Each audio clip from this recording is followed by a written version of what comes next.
ठीक है, तो शुरू करें। चलिए शुरू करते हैं ना।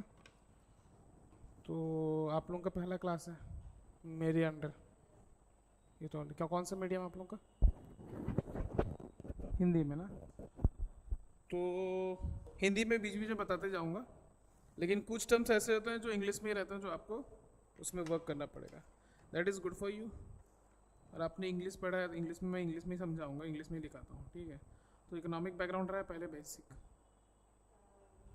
नहीं है, हो गया ना, थोड़ा अंडरस्टैंडेबल है ना, क्योंकि देखो इकोनॉमी सर्वे बजट में जब हम लोग बात करेंगे ना, तो वही बेसिक जो है इकोनॉमी का जो हम लोग सीखे हैं उसी में हमको डेटा ऐड करते जाना है। ठीक, समझ में आ गया? तो सीधी सी बात होती है, पहली बात कि इकोनॉमी सर्वे बजट क्यों इम्पोर्टेंट है हमारे लिए, why it is important for us, वो समझेंगे। क्योंकि यूपीएससी जो है बेसिकली उसमें मोस्ट ऑफ द चंक जो रहता है वो आपका इकोनॉमी का रहता ही है, अगर प्रीवियस ईयर क्वेश्चन पेपर देखे होंगे। अब उसमें बोलते हैं कि इकोनॉमी सर्वे जब आता है, सर्वे तो सब हवा, अरे बाप रे, सर्वे सर्वे सर्वे आ गया, सर्वे आ गया, बजट आ गया, सिलेबस बढ़ गया, अब क्या करेंगे, सिलेबस बढ़ गया, सिलेबस बढ़ गया। तो बेसिकली अगर मैं बोलूँ तो the main thing is that budgetary,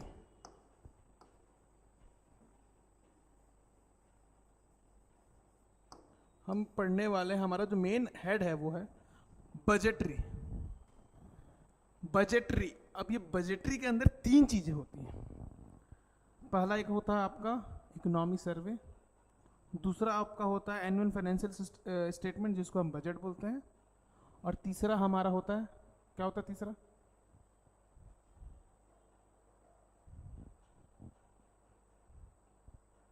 president speech.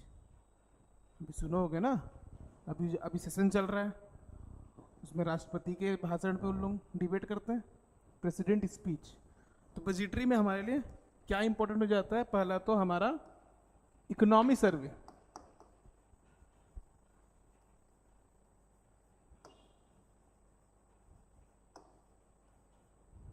दूसरा यूनियन बजट या फिर annual financial statement,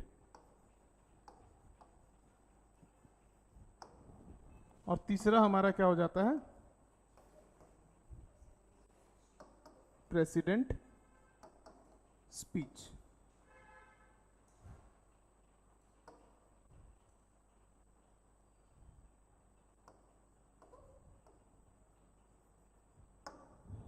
okay, president speech.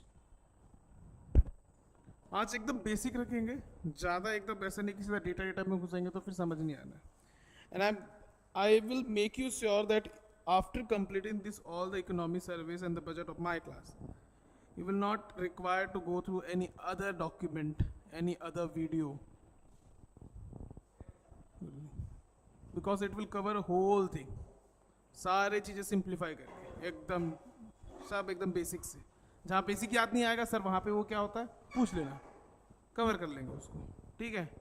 लेकिन डरना नहीं, डोर को क्लोज कर देना, ठीक है। तो आज हम सबसे पहले ये समझेंगे कि इकोनॉमी सर्वे होता क्या है, basically why it is important and what are the elements are there in the economy survey. ठीक है, अब ठीक है, मैं बोल दूंगा कि इकोनॉमी सर्वे आ गया, किसी भी कोचिंग इंस्टीट्यूट का आप निकाल लोगे, कहीं से भी नेट से डाउनलोड कर लोगे, उसको पढ़ना चालू करके। लेकिन उसमें पढ़ना क्या है? 400 पेज का तो इकोनॉमी सर्वे है, लक्ष्मीकांत के बराबर, एक एक चीज पढ़ते जाओगे। Okay, so now write down the definition for the economy survey. Economy survey is the annual financial report published by Ministry of Finance. Financial report published by Ministry of Finance. उसको और डिटेल में हम लोग जानेंगे, जो लोग पहले class attend कर चुके हैं वो जान रहे होंगे मैं पढ़ाने का तरीका, पहले डेफिनेशन फिर उसको स्क्रूटनाइज करके कि एक एक चीज़ को समझने वाला, ठीक है। हिंदी में लिख लेंगे आर्थिक सर्वेक्षण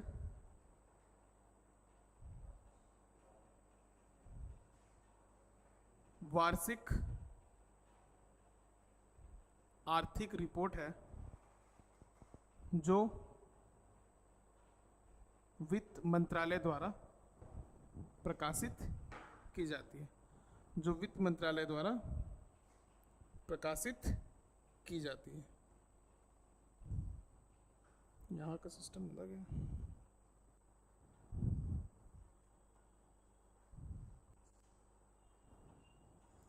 ठीक,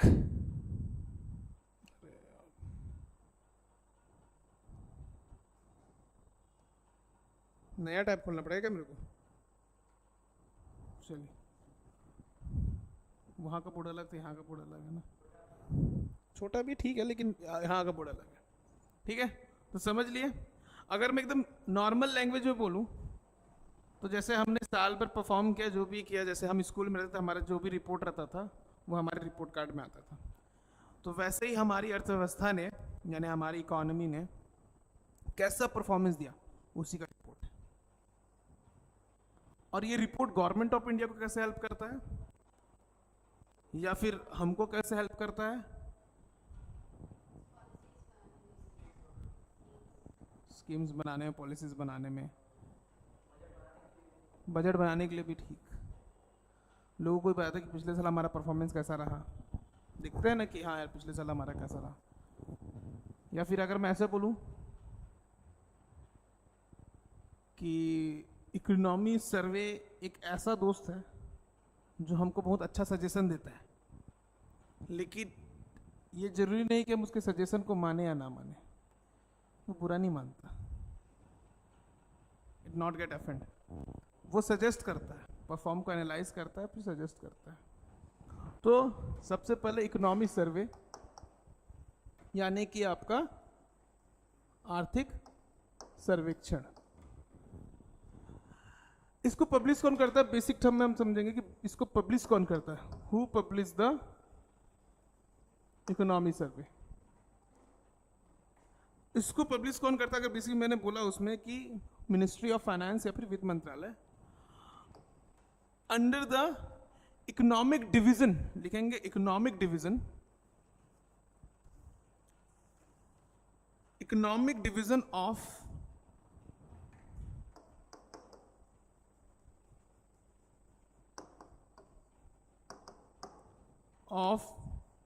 department of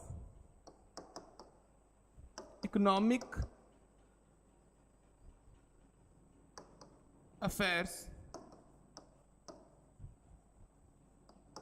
under the Ministry of Finance, under the Ministry of Finance, guided by Chief Economic Advisor, जो मुख्य आर्थिक सलाहकार रहते हैं उनके मार्गदर्शन में बनते हैं। ठीक है,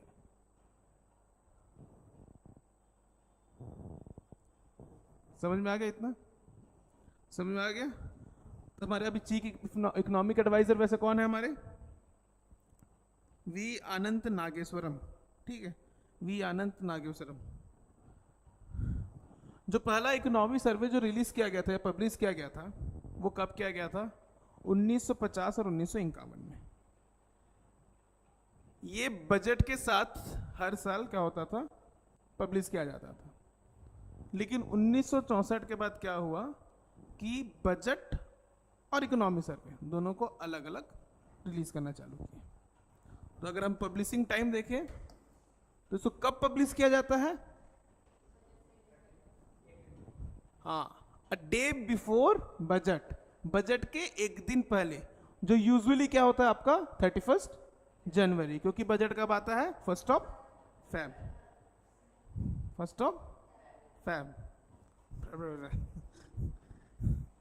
ठीक, तो कब पब्लिश किया जाता है? अगर हम डेट की बात करें तो 31 जनवरी, और लीगल मैंडेट में अगर हम बोले तो कब? A day before budget.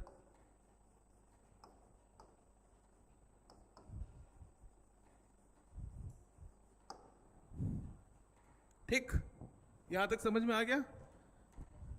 अब इकोनॉमी सर्वे का स्ट्रक्चर कैसा होता है, इसकी संरचना क्या होती है?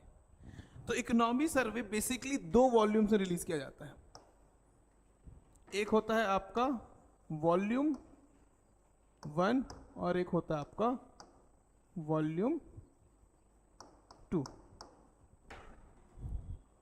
वॉल्यूम 1 में बेसिकली इकोनॉमी सर्वे में क्या बात करते हैं, it talk about the long term economic strategies,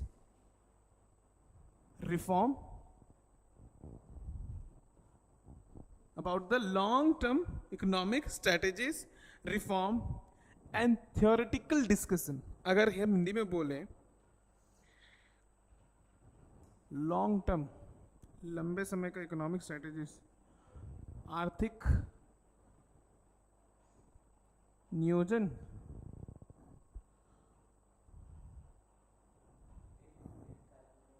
दीर्घकालीन जो आर्थिक वो जो रहती है आप लिख लेंगे अपने हिसाब से, ठीक है। और वॉल्यूम 2 क्या कंसिस्ट करता है, स्टैटिस्टिकल डाटा,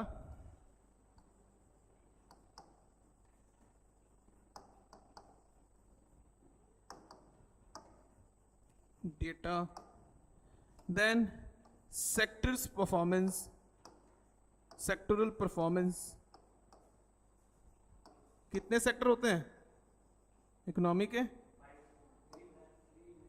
मेजर 3 है, टोटल 5 है। मेजर 3 है कौन कौन से, प्राइमरी, सेकेंडरी, टर्सरी। उसके बाद क्वार्टरली, कुर्नरी में क्या क्या उसमें कौन से किस टाइप के जॉब आते हैं,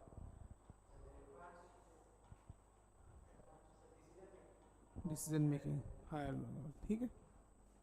उसके बाद आपका आता है statistical data, sectoral performance, public sector analysis, public sector analysis, जैसे आपका हेल्थ हो गया, एजुकेशन हो गया और एम्प्लॉयमेंट हो गया, पब्लिक सेक्टर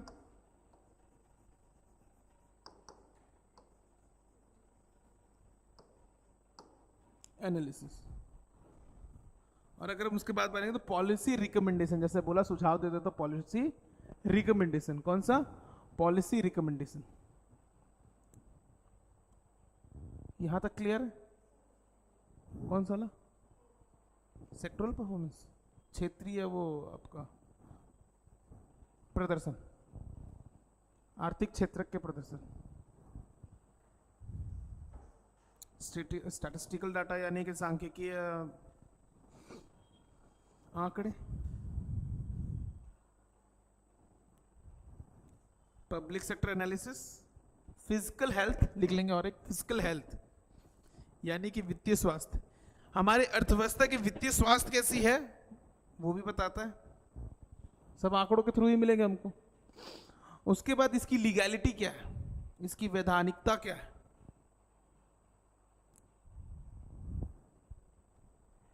जैसा कि यूनियन बजट कॉन्स्टिट्यूशन में मेंशन है as a name of annual financial statement, लेकिन इसका कोई मैंडेट नहीं है, इसका कोई कॉन्स्टिट्यूशन में कोई मैंडेट नहीं कि इकोनॉमिक सर्वे रिलीज करना ही है।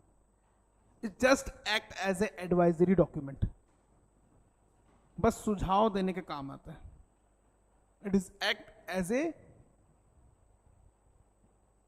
Advisory document. यहां तक क्लियर है, यहां तक क्लियर है। Now why the economy survey is important to us. First, क्यों हम इकोनॉमी सर्वे पब्लिश करते हैं, इंपॉर्टेंस, इसकी महत्वता क्या है। पहला तो यह है कि ये पॉलिसी गाइडेंस प्रोवाइड कराता है। पॉलिसी गाइडेंस लिख लेंगे, पहला पॉइंट पॉलिसी गाइडेंस। कैसे,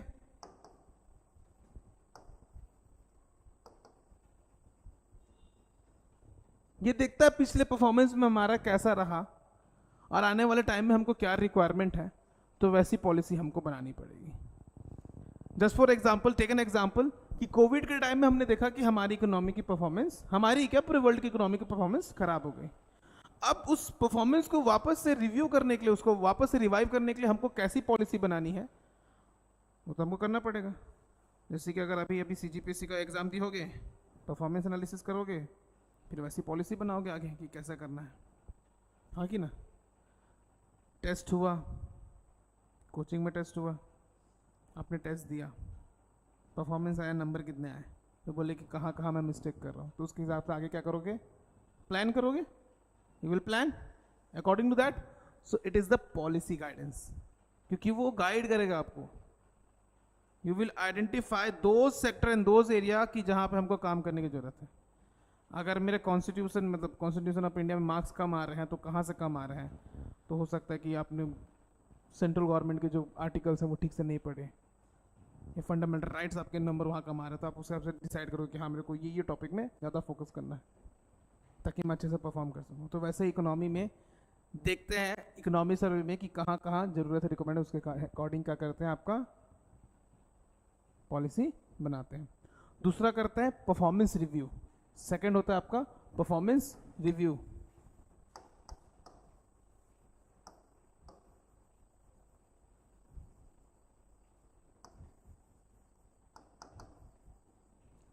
परफॉर्मेंस रिव्यू, अपने परफॉर्मेंस रिव्यू करते हैं कि गलती क्यों हुई. मैंने तो तैयारी सबसे अच्छे से की थी, मैंने तो सारे चैप्टर पढ़े थे, लेकिन गलती कहाँ हुई. वैसे ही इकोनॉमी बोलने के लिए छोटा टर्म, लेकिन प्रैक्टिकली बहुत बड़ी चीज़ है. इकोनॉमी बोलने के लिए तो हाँ इकोनॉमी बोलते हैं, लेकिन इकोनॉमी बहुत बड़ी चीज़ है. जैसे मैंने बोला था ना कि छोटी सी चीज़ पूरी इकोनॉमी को हिला देती है. ट्रम्प जी आए सरकार में, हिल गया पूरा. तो इंटर रिलेटेड बताया था, नेचर कैसा है, इंटर रिलेटेड है. तो रिव्यू करते हैं कि कहाँ से गड़बड़ी हो रही है, कहाँ गलती हो रही है. अगर मेरे टंकी में पानी कम हुआ तो कहीं छेद तो था नहीं. वही इकोनॉमी अगर परफॉर्म नहीं कर पाई अच्छे से तो क्यों नहीं कर पाई, उसका रिव्यू करेंगे. दूसरा क्या होता है, इकोनॉमी सर्वे इसलिए इंपॉर्टेंट हो जाता है कि हम हर बार क्या बोलते हैं कि इन्वेस्टर आए, जो हम लोग पढ़ा था एक्सटर्नल सेक्टर में एफडीआई, हाँ कि ना.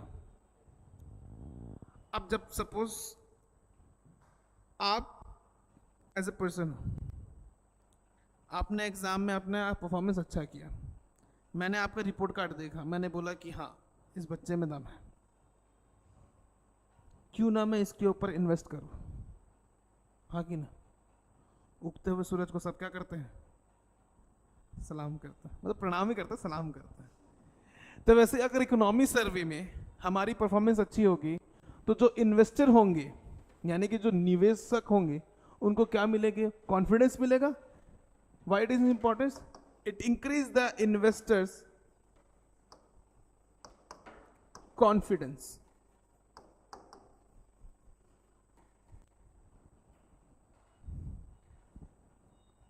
Getting it? If the economy survey will tell that the Indian economy is performing well, why not the foreign investors will having the confidence to invest in India? हम भी बड़े बड़े company में, अरे वो अच्छा परफॉर्म कर रहा है, चलो शेयर में उसमें डालते हैं, गिरते में तो कोई नहीं करता ना. तो वो इन्वेस्टर के ऊपर कॉन्फिडेंस करता है. दूसरा, इकोनॉमी सर्वे इंटरनेशनल जितने भी ऑर्गेनाइजेशन है, इकोनॉमिक इंटरनेशनल ऑर्गेनाइजेशन जो हमारे लिए इंपॉर्टेंट, जैसे आईएमएफ, वर्ल्ड बैंक, डब्ल्यूटीओ, उनके सामने हमारी एक क्रेडिबिलिटी रखता है. वो इस सर्वे को क्या यूज करते हैं, हमारे इंडियन इकोनॉमी को असेस करने के लिए.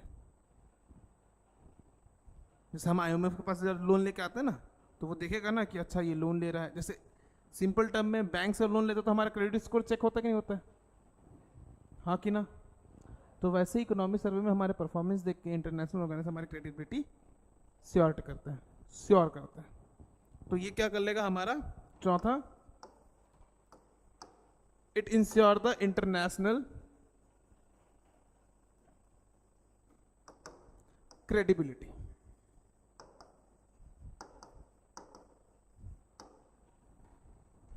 ये चारों इंपॉर्टेंस के बाद एक और इंपॉर्टेंस है, क्या हो सकता है और क्या इंपॉर्टेंट हो सकता है, इकोनॉमिक्स क्यों इंपॉर्टेंट हो सकता है हमारे लिए. चलो ठीक है, पॉलिसी गाइडेंस बोल दिया सर, परफॉर्मेंस रिव्यू बोल दिया, इन्वेस्टर कॉन्फिडेंस भी बोल दिया, इंटरनेशनल क्रेडिबिलिटी भी डेवलप करते हैं. But apart from this why it is important, हाँ पब्लिक अवेयरनेस हो जाएगा, परफॉर्मेंस रिव्यू कर लेंगे. हाँ तो रिव्यू तो कर रहे हैं.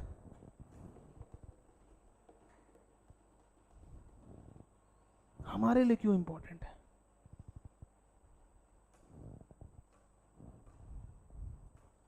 क्यों है हमारे लिए important, why economy survey is important for us, हमारे लिए। चलो मैं बोल रहा हमारे लिए क्यों इंपॉर्टेंट है।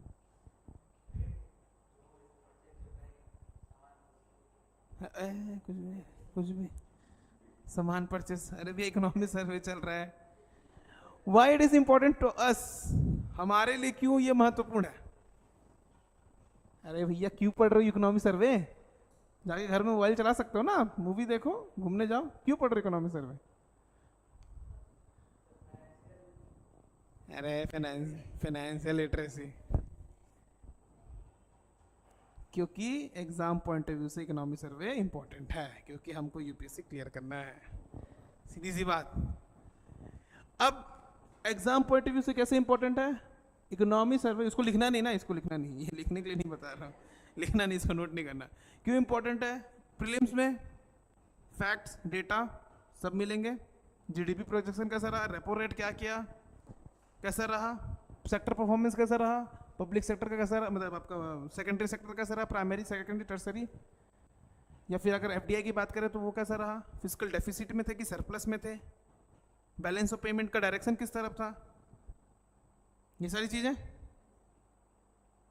मेंस में कैसा हो जाएगा इंपॉर्टेंट कि इकोनॉमी सर्वे से आपको आइडिया मिलेगा आंसर लिखने का।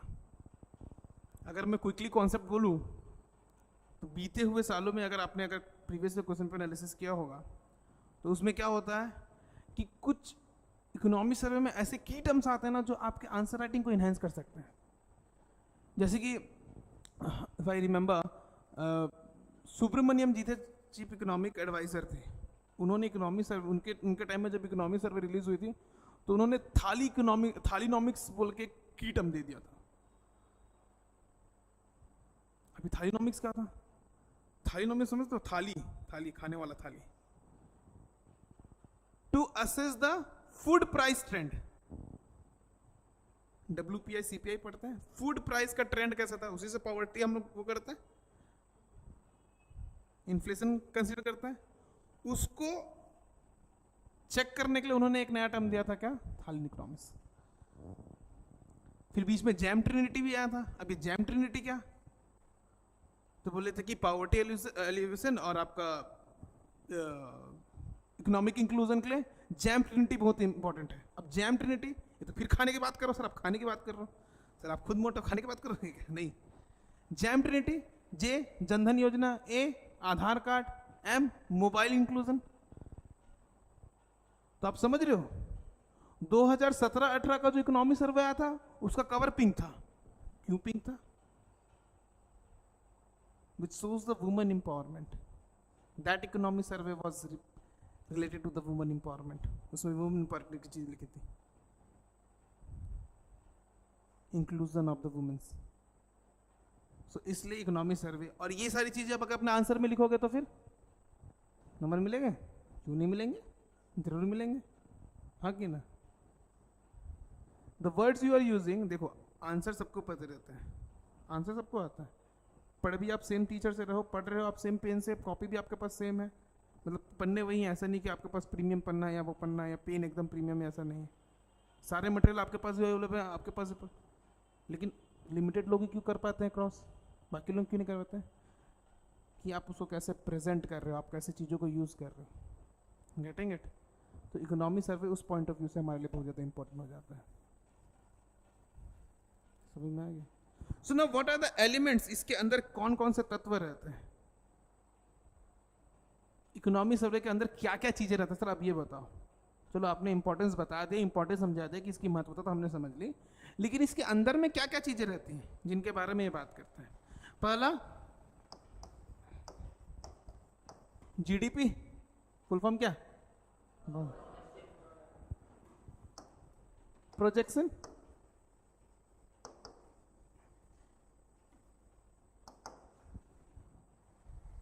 प्रोजेक्ट करता है, अनुमान लगाता है, जीडीपी अनुमान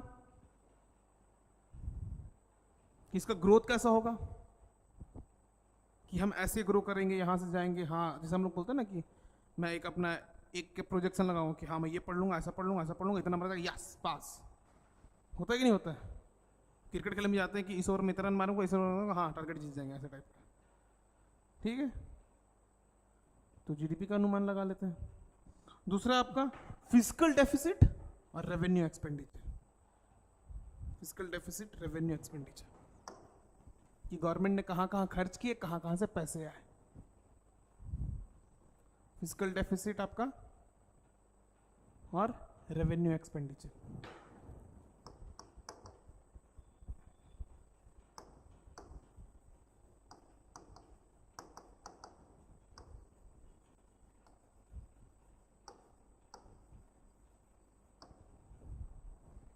revenue expenditure.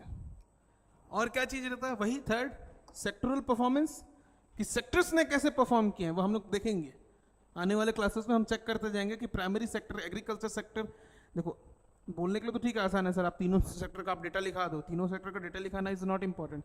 You have to understand कि अगर एग्रीकल्चर सेक्टर डेवलप किया तो किस वो में किया, ओनली फ्रॉम क्या बोलते हैं बताइए, प्राइमरी सेक्टर डेवलप किया तो क्या बस एग्रीकल्चर से किया, कि उसमें फूड प्रोसेसिंग इंडस्ट्री कितना वो था, समझ रहे हो, हॉर्टिकल्चर का क्या रोल था, फिशरीज का क्या रोल था, तो वो चीज़ें भी हमको समझनी पड़ेगी। डिटेल में जाएंगे, मैं इसीलिए बोल रहा हूँ, डिटेल एनालिसिस हो जाएगा, डेटा आपके पास रहेगा, एग्जाम से पहले रिवाइज कर लेना, डेटा रिवाइज कर लेना, मेंस के पहले वापस से कौन सा समय लेना, थोड़ा सा आप दिमाग लगाओगे कि इसको मैं कैसे यूज़ करूँ, और कोई सा भी मटेरियल पढ़ने की जरूरत नहीं पड़ेगी। और अभी आप जाओ देखो कोई सा भी इकोनॉमिक्स कोई सा वीडियो जो यूट्यूब में है, पढ़ लेना, पहले वो से बताना चाहिए ऐसा होगा, ये डेटा हो गया, नहीं आएगा समझ, ठीक है। तो sectoral performance,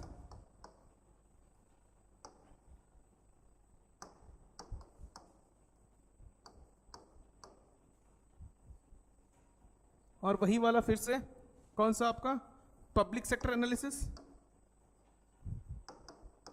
public sector analysis वही हेल्थ में कैसा रहा परफॉर्मेंस, एजुकेशन में कैसा रहा, एम्प्लॉयमेंट में कैसा रहा, पॉलिसी इनोवेशन, इसके अंदर में और क्या चीज रहती है, एलिमेंट्स लिख रहा है ना अभी, इसके अंदर में एक और एलिमेंट कौन सा, पॉलिसी इनोवेशन।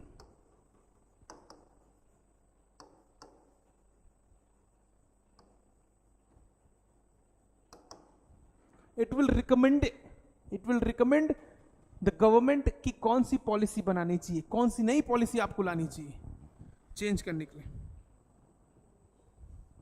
इनोवेशन, राइटिंग समझ नहीं आ रहा है क्या, वो क्या मैं फट फट फट फट लिख देता हूँ, धीरे धीरे भी लिख दूंगा अगर बोलोगे, स्पीड तो नहीं जा रहा है क्लास, ठीक है। उसके बाद सस्टेनेबल डेवलपमेंट, सस्टेनेबल डेवलपमेंट, सतत विकास। और इस साल एक नया एलिमेंट जुड़ गया है हमारे इकोनॉमिक सर्वे में, वो है आपका टेक्नोलॉजी और एआई। हर जगह एआई एआई, तो बेटा एआई एआई ध्यान रखना, हर जगह आई आई एआई एआई चल रहा है, आई आई समझे ना। हमारे यहाँ बच्चा पैदा होता सबसे पहले आई बोलता है, समझ में आ गया, नहीं समझ में आया, नहीं समझ में आया। मोदी जी को फॉलो नहीं कहते, अरे भैया फॉलो करो, वो हमारा सिलेबस है, उन्होंने जो भी बोला हमारा सिलेबस है। नहीं मैं ये नहीं बोल रहा हूँ कि आप पॉलिटिकल पार्टी को फॉलो करो, मैं बोला पर्सन को फॉलो करो, भाई प्रधानमंत्री हमारे, समझ रहे हो, तो वो किसके साथ बैठ रहे हैं, किस बारे में बात कर रहे हैं, क्योंकि आपको भी बन के तो वहीं पे वो बात फिर आप लिखोगे ना, फिर मोदी जी बात करेंगे ना, नहीं फिर कोई और आ जाएगा तब तक, ठीक है। ये एक एलिमेंट हो गया, तो यहाँ पे समझ में आ गया क्या क्या है आपका। पहले हमने बात की इकोनॉमी सर्वे होता क्या है, ठीक, इकोनॉमी सर्वे इंपॉर्टेंट क्यों है हमारे लिए, ठीक, उसका स्ट्रक्चर क्या है, उसके अंदर क्या क्या सारी चीज़ें हैं, ये चीज़ें हम समझ गए, ये सारी चीज़ें हमको समझ में आ गई, गेटिंग इट। अब इसके बाद दूसरी चीज़ें जो मैं बोल रहा हूँ, मतलब सीधी सी बात है, इकोनॉमी सर्वे हमारे जो प्रीवियस ईयर के परफॉर्मेंस है उसका एक आउटलाइन बनाता है, और आने वाले ईयर के लिए क्या करता है, एक फ्रेम बनाता है। आउटलाइन और फ्रेम बनाने में अंतर होता है, आउटलाइन और फ्रेम में अंतर होता है, आपको पता है कि नहीं पता है, जब आपने सारी चीज़ें बना ली तो उसके बाद आप देखोगे हाँ ये इतना मैंने सारी चीज़ें कर दी, तो वो क्या बनाया मैंने, आउटलाइन बना लिया। फ्रेम बनाने के बाद मैंने उसके अंदर चीज़ें लिखनी चालू की, समझ गए? फोटो क्लिक हुआ, उसके बाद मैंने उसके आउटलाइन डिज़ाइन की, लेकिन पहले फ्रेम बनाया, उसके बाद उसके अंदर फोटो डाला मैंने। तो ये आने वाले ईयर का फ्रेम बनाया था। कोई डाउट, कोई क्वेश्चन? हाँ, समझ में आया? एक आउटलाइन डेवलप कर ली। कोई क्वेश्चन, कोई डाउट, कहीं कुछ समझ नहीं आया हो? ये तो वैसे उतना इंपॉर्टेंट नहीं एग्जाम पॉइंट ऑफ व्यू से, लेकिन ये इसलिए इंपॉर्टेंट है क्योंकि आप समझोगे कि हाँ कहाँ किन चीज़ों को भरना है, कहाँ कहाँ किन चीज़ों को डालना है। आप सीधे से एकदम समुद्र में कूदेंगे ना तो तैर नहीं पाएंगे, धीरे धीरे तैरना सीखेंगे ना। तो इसलिए इकोनॉमिक सर्वे मैं चाहता हूँ कि कोई ऐसे बेसिक चीज़ें छूटे ना, सारी चीज़ें कवर हो जाए। उसके बाद आपका आता है, मैंने क्या बोला, बजटरी में 3 चीज़ें इंपॉर्टेंट होती है। कौन कौन सी? इकोनॉमिक सर्वे, बजट और प्रेसिडेंट स्पीच। ठीक है, तो इकोनॉमिक सर्वे के जो मेन एलिमेंट मतलब मेन चीज़ है वो कल से हम लोग स्टार्ट करेंगे। सारे फैक्ट फिगर सबसे कल फेंकना मैं चालू करूँगा और आप लोग लिखना चालू करेंगे। ठीक है, आज हम बात करेंगे जो हमारी बजटरी की जो एक और चीज़ है जो है प्रेसिडेंट की स्पीच। तो आपने सुना प्रेसिडेंट का स्पीच 2 घंटे का? क्यों नहीं सुना भाई? वो भी तो हमारा syllabus. No need to requirement, there is no requirement for the listening the 2 hours of president speech। हम क्या क्यों है, हम उसको इजी करेंगे ना, हम आपको पेश करेंगे ना क्या। why now, see why president speech become important to us, because president speech देती हैं on the behalf of government of India, पूरे देश को बताने के लिए पार्लियामेंट सिटिंग होती है, जॉइंट सिटिंग होती है, बताऊंगा अभी, बताने के लिए कि सरकार क्या क्या करने वाली है, सरकार ने क्या क्या किया। अगर आप प्रेसिडेंट का स्पीच सुने भी होगे, हल्का फुल्का अगर देखे भी होगे, तो उसमें बोलेंगे कि हमारी सरकार ने ये किया, हमारी सरकार ने वो किया। वो एक सरकार की तरफ से घोषणा होता है। तो प्रेसिडेंट का स्पीच बहुत इंपॉर्टेंट होता है कि वो कौन कौन सी चीज़ों को मेंशन कर रही है, कौन कौन सी चीज़ों में ज़्यादा जोर दे रही है। क्योंकि अगर देखोगे तो पिछले साल अराउंड गवर्नमेंट ऑफ इंडिया ने 75 से 80 प्रोग्राम पॉलिसीज में काम किया है। सारे पढ़ लोगे, सारे याद कर लोगे, इंपॉर्टेंट है भाई। इंपॉर्टेंट वो हैं जिन पे सरकार जोर दे रही है, जिन पे सरकार यानी कि सरकार, गवर्नमेंट में भी क्या बनता है, प्रेसिडेंट, दोनों हाउस, हाँ कि ना, कॉन्स्टिट्यूशन, प्रेसिडेंट ऑफ इंडिया। तो उन्होंने जो बोला मतलब वो हमारे लिए इंपॉर्टेंट है। तो प्रेसिडेंट की स्पीच में जो जो सारी चीज़ें थी वो हमारे लिए इंपॉर्टेंट हो जाती हैं। ठीक है, तो प्रेसिडेंट स्पीच,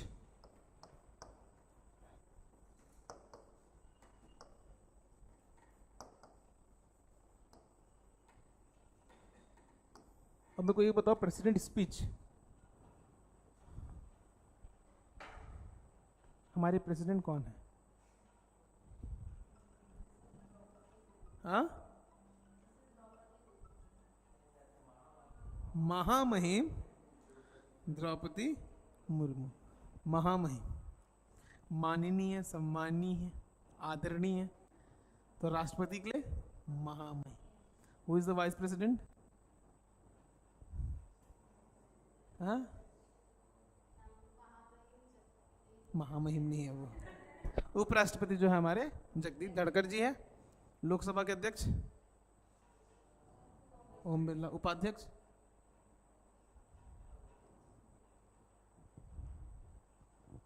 ये सब। आरबीआई के गवर्नर कौन है?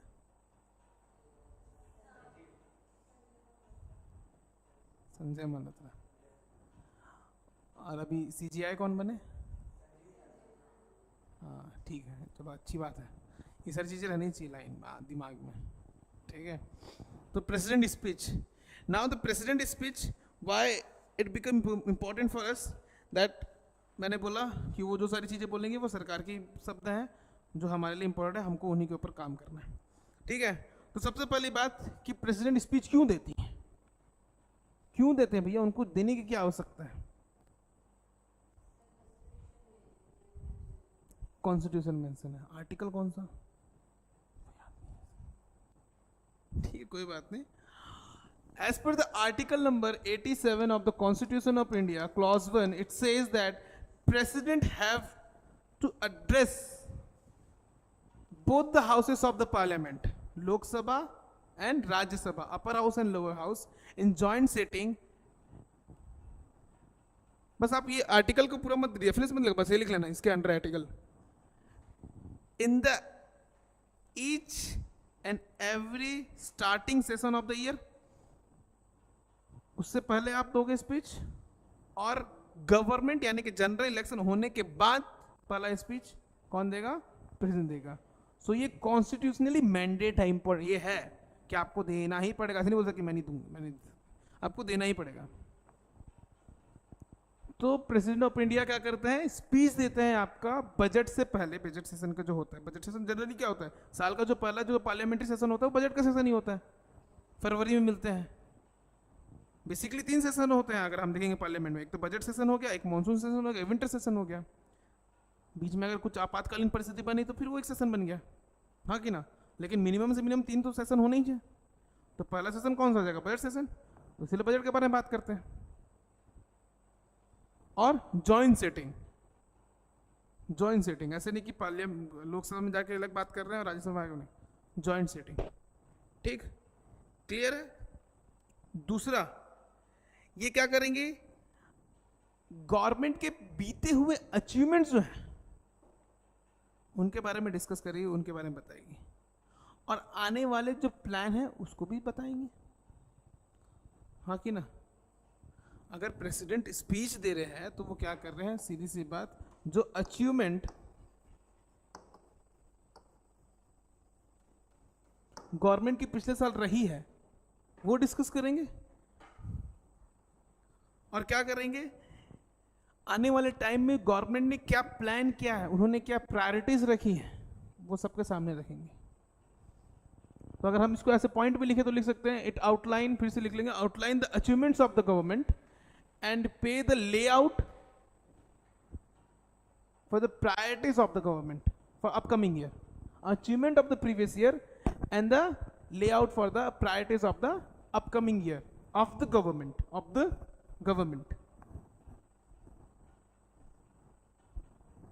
यहां पे एक और चीज आपको दिमाग लगाने के लिए बोलता हूं, जो तीसरा पॉइंट है वो थोड़ा सोचना कि प्रेसिडेंट स्पीच दे रही है कहां पे, पार्लियामेंट में।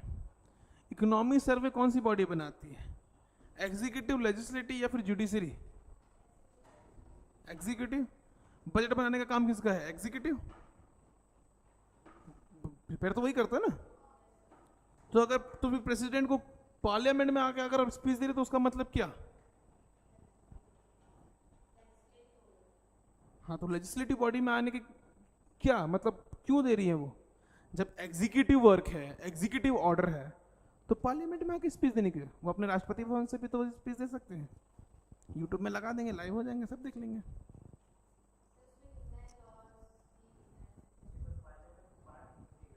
हाँ ठीक है, इंटीग्रल पार्ट है, लेकिन एग्जीक्यूटिव ऑर्डर पार्लियामेंट में क्यों, थोड़ा सोचो, नहीं थोड़ा सोचो।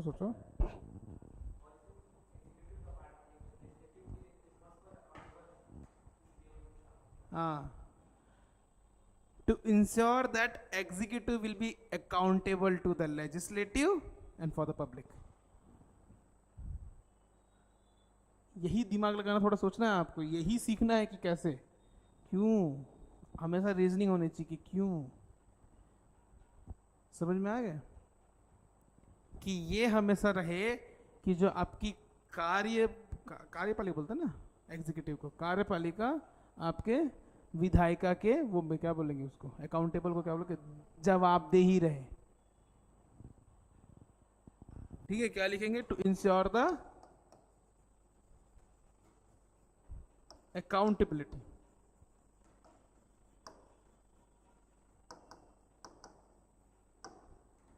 ठीक, समझ में आ गया। तो हमने बेसिक पूरा कवर कर लिया इकोनॉमी सर्वे का और ये का। अब सबसे पहली बात, इसी प्रेसिडेंट स्पीच में ही जो हमारी राष्ट्रपति महामहिम द्रौपदी मुर्मू जी ने जिन जिन इनिशिएटिव्स इन या फिर जो भी पॉलिसीज है जिनके बारे में बात की है, उनको लिख लेते हैं एक बार। कौन कौन सी चीज़ें हैं वो लिख लेते हैं, कौन कौन सी इंपॉर्टेंट चीज़ें उन्होंने अपने स्पीच में बोली। तो उन्होंने तो वैसे सी discuss lots of thing like environmental protection, urban rural employment development, science and tech, education के सेक्टर में उन्होंने बात किया, बहुत सारी चीज़ों में उन्होंने बात किया।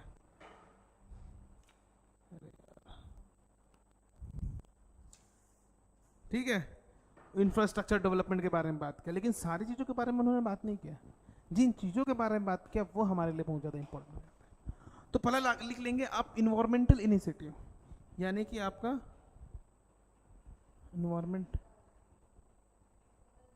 हाँ,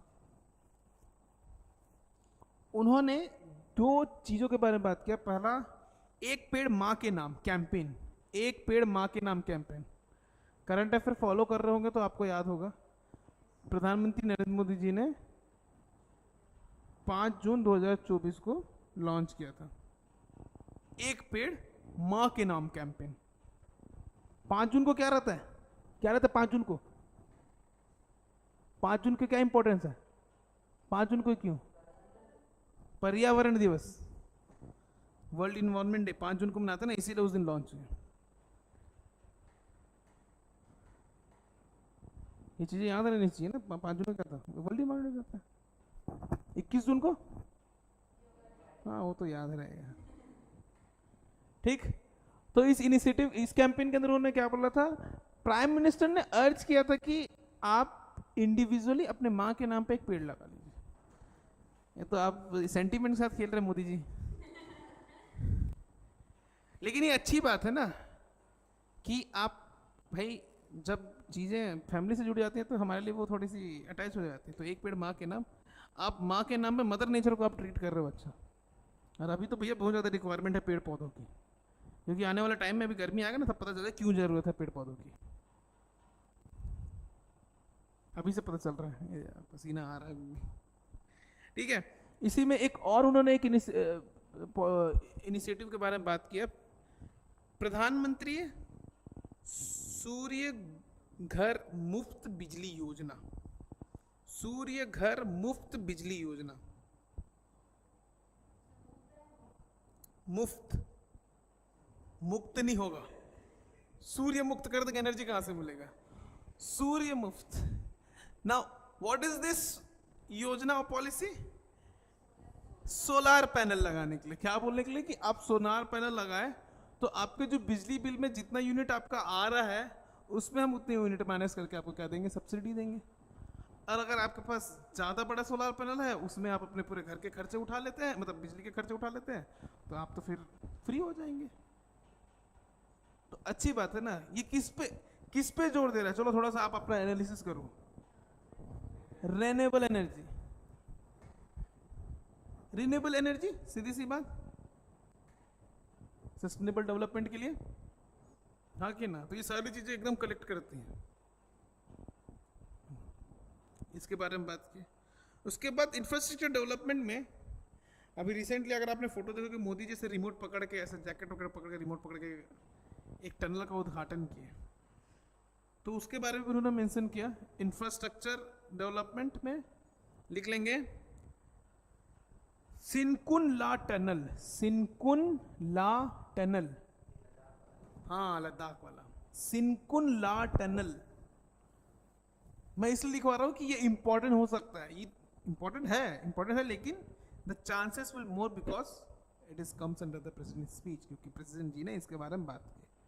तो सिनकुन ला टनल कहाँ बना है, किसके किसके बीच, क्या के लिए बनाया है? हिमाचल प्रदेश और लद्दाख को जोड़ने के लिए।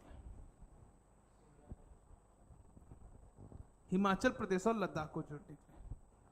तो it will boost transportation, transportation को बढ़ाएगा, और साथ ही साथ में क्या करेगा, हमारे डिफेंस लॉजिस्टिक, डिफेंस लॉजिस्टिक को अगर मैं बोलूं, रक्षा संचय क्या बोलते हैं लॉजिस्टिक को, रसद या ऐसा कुछ बोलते हैं क्या, लॉजिस्टिक रसद बोलते हैं ना लॉजिस्टिक को। हाँ, तो हमारी रक्षा रसद को बढ़ाने के लिए भी आज के डेट में लॉजिस्टिक बहुत जरूरी हो गया है। डिफेंस लॉजिस्टिक देख रहे हो, चाइना, अब तो बांग्लादेश, तो लॉजिस्टिक बिकम इम्पोर्टेंट। ये सारी चीज़ें आप मेंशन कर सकते हो। कल को आपके मेंस में आ गया क्वेश्चन इंडियन सिक्योरिटी, तो आप इसको उसमें मेंशन कर दो, तो चेक करने वाले के पास भाई ये तो भैया करंट अफेयर को जोड़ रहा है। तो ये सारी चीज़ें आपको सीखनी पड़ेगी, लेकिन वो आएगा, डेवलप हो जाएगा टॉपिक में। तो ये सारी चीज़ें, और उसके बाद अगर आपने वो मूवी देखा होगा, अभी अभी आया था अक्षय कुमार का, कौन सा मूवी था वो, इसका है नहीं, जिसमें वो प्लेन क्या बोलते हैं वो, हाँ, अरे नहीं वो तो बहुत पुराना है। अरे जो साउथ की मूवी का वो रीमेक है, उड़ान मूवी का, जिसमें वो एक क्या बोलते हैं प्लेन का वो चालू करता है, कंपनी चालू करता है, अफोर्डेबल वो दिलाता है। आए, हाँ, स्काई फोर्स नहीं है, मूवी एक आई थी अभी, अक्षय कुमार ने रीमेक ही बनाया था मूवी। नहीं नहीं, वो तो रॉ से रिलेटेड है। देखो उसमें क्या होता है कि वो फौज में रहता है पर्सन, उनके पापा का डेथ हो जाता है, खबर पहुंचती है बहुत लेट में, क्योंकि उस टाइम में टेलीफोन वाला खबर चिट्ठी विट्ठी से आता था लेट। तो उनको जैसे खबर मिलती है तो वो अपने घर से दूर रहते हैं, साउथ इंडिया और नॉर्थ में कहाँ आर्मी में है, तो उनको घर जाना है वापस। अब क्या हो गया कि भाई सबसे जल्दी क्या पहुंचाएगा, प्लेन, हाँ कि ना, ट्रेन में जाएंगे तो 2-3 दिन तो लगना ही है, प्लेन, तो प्लेन में जाने के उनके पास पैसा नहीं रहता। जैसे जैसे इकट्ठा करता कुछ चंद पैसों से उनका प्लेन छूट जाता है, प्लेन का टिकट नहीं खरीद पाते। उनके पिताजी के देहांत हो जाता है, मृत्यु का अंतिम सब हो जाता है, वो 3 दिन बाद पहुंचते हैं ट्रेन से। तो उनको रियलाइज़ होता है कि भाई एक आम आदमी के लिए प्लेन का ट्रैवल बहुत ज़्यादा इम्पोर्टेंट है। तो वो मूवी है, फिर वो डेक्कन एयरवेज, ये रियल इंसिडेंट है, रियल इंसिडेंट पे, तो उन्होंने डेक्कन एयरवेज बनाया for what, for the affordable air transportation, कि एक आम आदमी उसमें वो करे। तो उसी को गवर्नमेंट ऑफ इंडिया ने बोला कि ये तो अच्छी बात है, तो गवर्नमेंट ऑफ इंडिया ने उसको उड़ान स्कीम बना लिया। तो उन्होंने अपने, तो ये प्रेसिडेंट जी ने हमारे क्या बोला कि उड़ान स्कीम का हम एक्सपेंशन करेंगे for the affordable air services, तो उड़ान स्कीम को भी मेंशन कर लेंगे।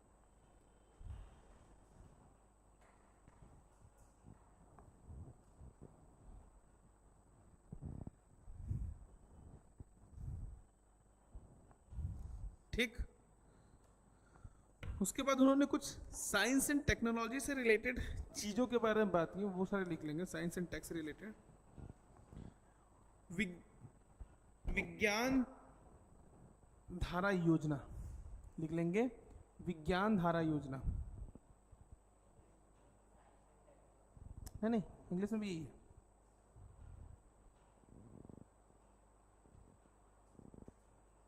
मनरेगा का फुल फॉर्म क्या है?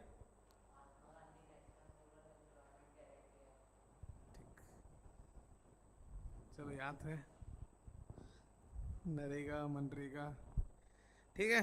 तो विज्ञान धारा योजना क्या है, इसमें विज्ञान धारा योजना में क्या होता है, to promote the scientific research in India, to promote the scientific research in India.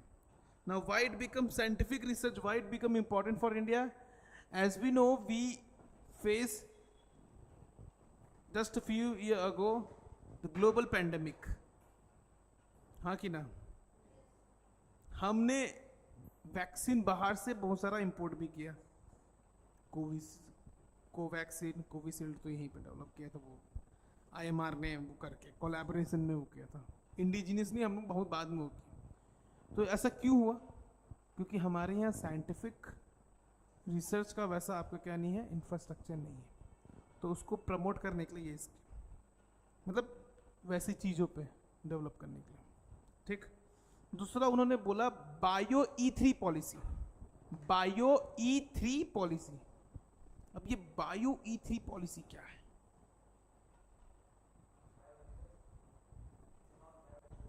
Ethanol, biodiesel, ठीक है, सही जा रहे हो, ठीक है, और क्या क्या हो सकता है बायो E3 पॉलिसी? बायोटेक्नोलॉजी के थ्रू हम मैन्युफैक्चरिंग इंडस्ट्री को ऐसा कन्वीनियंट बनाएं जिससे E3 यानी कि पहला ई क्या हो जाएगा, इन्वायरमेंट सस्टेनेबिलिटी, इन्वायरमेंट सस्टेनेबिलिटी वो हम इंश्योर कर सके कि जो हमारे पर्यावरण का जो दोहन हो रहा है, ये सब हो रहा है, उसको हम क्या कर सके, सुनिश्चित कर सके कि इन्वायरमेंट सेफ रहे, पहला ई। दूसरा ई, हम इकोनॉमिक ग्रोथ भी अचीव करें, आर्थिक विकास भी हम क्या करें, हासिल करें, इकोनॉमिक ग्रोथ। अब तीसरा ई क्या, एनर्जी इफिशिएंट, एनर्जी इफिशिएंसी, कि हम इफिशिएंट तरीके से एनर्जी का क्या करें, यूज करें। जब हम इकोनॉमी को इन सारी चीज जोड़ेंगे तो वो क्या हो जाएगी, इन्वायरमेंटल सस्टेनेबिलिटी। तो सीधी सी बात है, तो ये कौन सा पॉलिसी आपने बताया, बायो E3 पॉलिसी। इसको आप साइंस टेक में भी जोड़ दो, समझ में आ गया। यहीं पे उन्होंने बात भी किया कि वन नेशन, वो तो बात उसके बाद वन नेशन स्टूडेंट्स के लिए, साइंस से टेक में बोलते हैं, एजुकेशन में बोल सकते हैं, स्टूडेंट के लिए one subscription, very good. See mention the one nation one subscription. अब वन नेशन वन सब्सक्रिप्शन मतलब नेटफ्लिक्स का भी मिलेगा, अमेजोन का भी मिलेगा, हॉटस्टार का मिलेगा, नहीं नहीं, वो नहीं। क्या होता है, जो बच्चे होते हैं, जैसे हम, द यूथ, किन्हीं को हायर स्टडी भी करना रहता है, ठीक है, तो कभी कभी कुछ रिसर्च पेपर, कुछ प्रोजेक्ट वर्क, जैसे इंटरनेशनल से उनको परचेस करना पड़ता है। जैसे जो JRF करते हैं, SRF रहता है ना, जो नेट SRF, तो उनको रिसर्च पेपर पढ़ना पड़ता है, जो बाहर किसी ने कुछ लिखा होगा, तो वो सारी क्या चीज़ें हो जाती है ना कि आपको फिर यहाँ से सब्सक्रिप्शन लेके वहाँ से डॉक्यूमेंट निकालो, यहाँ से डॉक्यूमेंट निकालो। तो गवर्नमेंट कोशिश कर रहा है कि हम एक ही सब्सक्रिप्शन दे, अवेलेबल कराएं, जहाँ पे उनको सारे चीज़ों का एक्सेस मिल जाए स्टडी से रिलेटेड। किनको, स्टूडेंट्स को, तो वो उनके लिए हेल्प है। सीधी सी बात भाई, स्टूडेंट के लिए तो हेल्प हो जाएगा ना, हाँ कि ना। सीधी सी बात अगर मैं बताऊं, अगर आप लोग यूज़ करते हो, वैसे आप लोग बोलते हो ना कि अरे यार नेटफ्लिक्स का अलग से हमको लेना पड़ेगा, प्राइम का अलग से लेना पड़ेगा, उसमें ये मूवी आ गया, उसमें ये मूवी आ गया, उसमें हो गया। लेकिन कुछ लोग पीछे पीछे पिकासो भी चला रहे हैं, कासल TV भी चला रहे हैं, सब जगह एक जगह मिल गया ना, तो सुविधाजनक हो गया कि नहीं हो गया, सुविधाजनक हुआ कि नहीं हुआ। तो वैसे ही स्टूडेंट्स के लिए कि भाई एक रिसर्च पेपर यहाँ पढ़ रहा हूँ, फिर वहाँ से पढ़ रहा हूँ, यहाँ से पढ़ रहा हूँ, तो डिफिकल्ट हो जाता है। तो वो सारी चीज़ें आपको एक जगह से मिल जाएंगी, तो ज़्यादा अच्छा बेटर है, ठीक।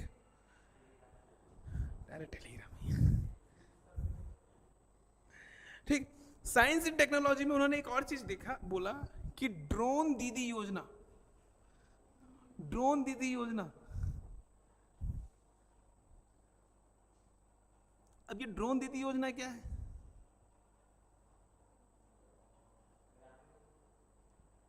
जो महिलाएं हैं, जो वुमेन हैं, उनको ड्रोन उड़ाने में उनको स्किल प्रोवाइड करें, ताकि वो ड्रोन को यूज कर सके डिफरेंट एरिया में, जैसे एग्रीकल्चर, लॉजिस्टिक, सर्विलांस, हाँ कि ना। तो वुमेन इंपावरमेंट में आप इसको ऐड कर सकते हो, इन साइंस टेक में भी आप ऐड कर सकते हो, हाँ कि ना।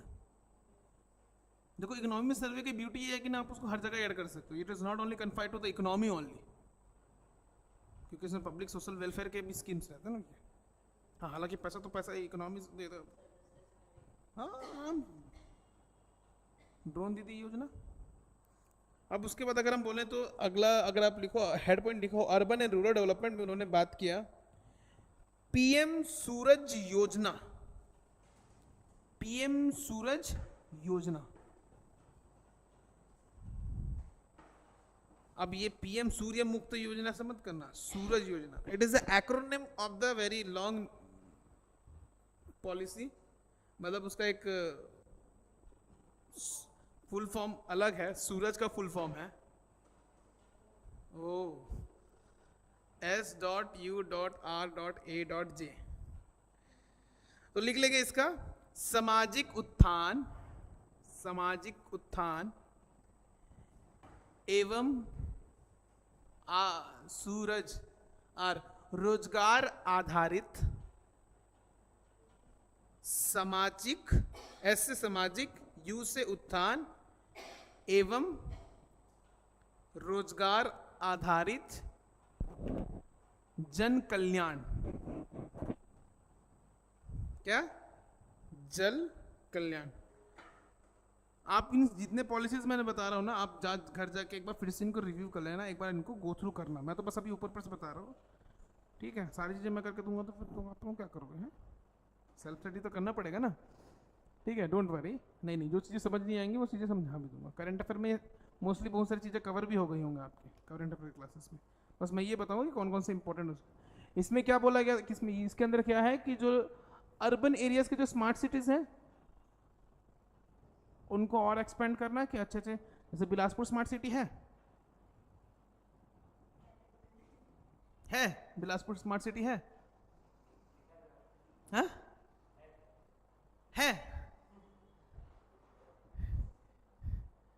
है बिलासपुर स्मार्ट सिटी है, लेकिन भाई बोलते तो है बिलासपुर स्मार्ट सिटी है।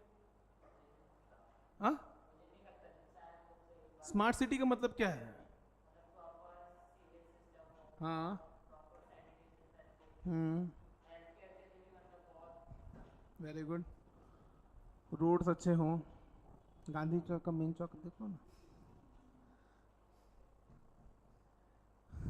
कनेक्टिविटी बेटर हो, इलेक्ट्रिसिटी बेटर प्रोवाइड हो, है कि ना? ये सीवी सैनिटेशन जो आपने बोला वो बेटर हो, क्लीनलीनेस हो, तभी आप स्मार्ट सिटी कराएंगे। तो उनको और ज़्यादा क्या करना चाहिए, हमको क्या एक्सपेंड करना है उस चीज़ को। और जो अर्बन लाइवलीहुड है, यानी कि जहाँ अभी जहाँ अर्बन लाइवलीहुड है, वहाँ के लोगों का लिविंग स्टैंडर्ड को और बढ़ाएं, क्योंकि अर्बन एरिया ही सबसे ज़्यादा क्या फेस करते हैं, स्लम। अब गांव में स्लम नहीं पाओगे, गांव में स्लम एरिया नहीं रहते। स्लम एरिया कहाँ रहते हैं? अर्बन में। Asia's largest slum is present in Dharavi, Mumbai. समझ में आ गया? तो स्लम, तो स्टैंडर्ड ऑफ लिविंग जो अर्बन एरिया का है उसको क्या करना है, हमको उठाना है। तो उसके तहत ये जो हमारा योजना है वो उसके अंदर काम करते हैं। उसके बाद उन्होंने एक और चीज, एक और इनिशिएटिव के बारे में बात किया है, धरती आबा, लिखेंगे इंग्लिश में भी यही लिखेंगे ना, धरती आबा ट्राइबल विलेज उत्कर्ष कैंपेन। धरती आबा, आबा मतलब डबल ए बी ना, डबल ए बी ए, आबा ट्राइबल विलेज उत्कर्ष कैंपेन।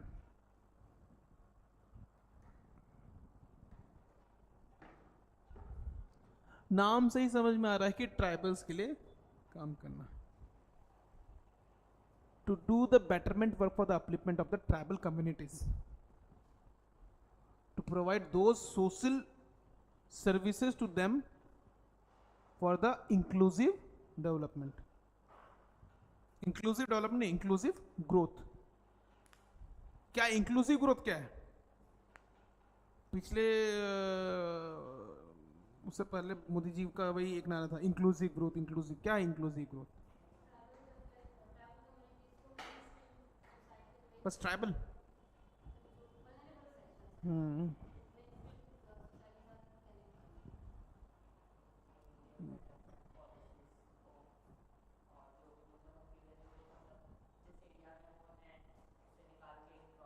लेकिन मोदी जी ने इसको डायरेक्टली वो नहीं बोला था कि हमको इंक्लूसिव करना है, हमको समावेशी विकास करना है, समावेशी विकास करना है, ऐसा नहीं बोलते थे मोदी जी।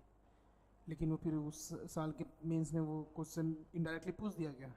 मोदी जी वैसा यूज़ नहीं करते थे। मोदी जी क्या बोलते थे? सबका साथ सबका विकास। व्हाट इज दिस सबका साथ एंड सबका विकास? That is inclusive growth. समावेशी विकास ही तो है, ठीक है? मिमिक्री तो नहीं नहीं, क्या इंपॉर्टेंट है वो देख। ये बहुत बड़ा मिथ है यूपीएससी का कि हमारे लिए सब इम्पोर्टेंट, ये भी इम्पोर्टेंट है, ये भी इम्पोर्टेंट है। द हिंदू में हर आर्टिकल इंपॉर्टेंट है, ये नहीं। जब आप पूरा यूपीएससी कोचिंग वर्क कर लो, पेपर को समझ लो, तो आपको समझ में आएगा कि मेरे लिए क्या इंपॉर्टेंट है, क्या इंपॉर्टेंट नहीं है। समझ में आ गया? कहाँ, ऐसा नहीं, वरना स्टार्टिंग में क्या होता है कि हाँ इन्होंने कुछ बोला तो ये भी इंपॉर्टेंट, पेपर में आया ये भी तो इंपॉर्टेंट है, ये भी, ऐसा नहीं। तो वैसे में क्या हो जाएगा, कचरा आ जाएगा, पूरा क्लटर हो जाएगा, फिर छटनी करते करते प्रीलिम्स निकल जाएगा, मेंस निकल जाएगा, सब हो जाएगा, छटनी नहीं हो पाएगा। ठीक है, तो पहले समझो कि हमको लेना क्या है, खाना क्या है, ले लेते पेड़ कर।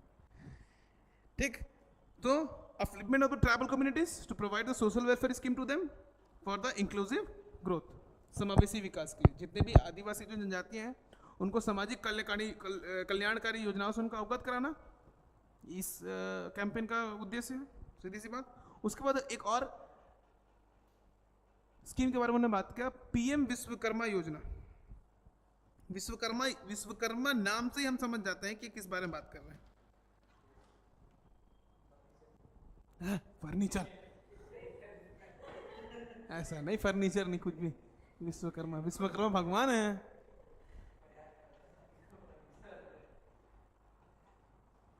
ठीक है, पीएम विश्वकर्मा योजना, पीएम विश्वकर्मा योजना के तहत क्या, यही बात करना कि जितने भी लोकल आर्टिसंस हैं या जितने भी लोकल जो क्राफ्टमैन हैं उनको स्किल्ड बनाना, ताकि वो क्या कर सके, compete कर सके किनसे, ग्लोबल मार्केट से।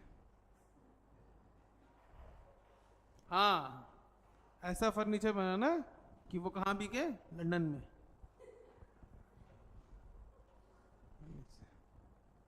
जाहिर सी बात है ना, हाँ कि ना, जब हमारी लकड़ी की डिमांड ग्लोबली हो सकती है, लाल चंदन जापान जा सकता है, तो हमारे आर्ट एंड क्राफ्ट क्यों नहीं? भाई यहाँ से लाल चंदन वहाँ जाता है, फिर वो लोग वहाँ पे वायलिन बनाते हैं, टेबल बनाते हैं, भाई हम यहीं से बना के भेज दे तो फायदा किसका होगा? हमारा होगा ना, पुष्पा को इतना भी दिमाग नहीं है, लकड़ी बस बेच रहे। अरे आप बना के बेचो ना, हाँ कि ना। तो पीएम विश्वकर्मा योजना का वही है कि लोकल क्राफ्टमैन और हमारे आर्टिसंस को क्या करना, प्रमोट करना, उसको इंस्किल करना, ताकि वो इस ग्लोबल मार्केट पे डील कर सके। ठीक, हाँ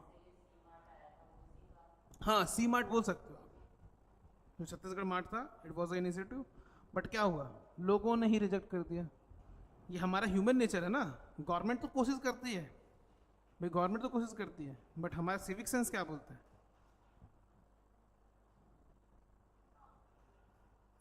भाई आप शहद लेने जा रहे हो, आप सी मार्ट से शहद नहीं ले रहे हो, छत्तीसगढ़ का लोकल शहद, और आप जाकर डाबर का शहद लोगे तो कहाँ से चलेगा वो, है ना। अब बर्गर सिंह ना जाके बर्गर किंग जाएंगे तो फिर दिक्कत है ना। बर्गर सिंह तो इंडिया का है, बर्गर किंग तो बाहर का।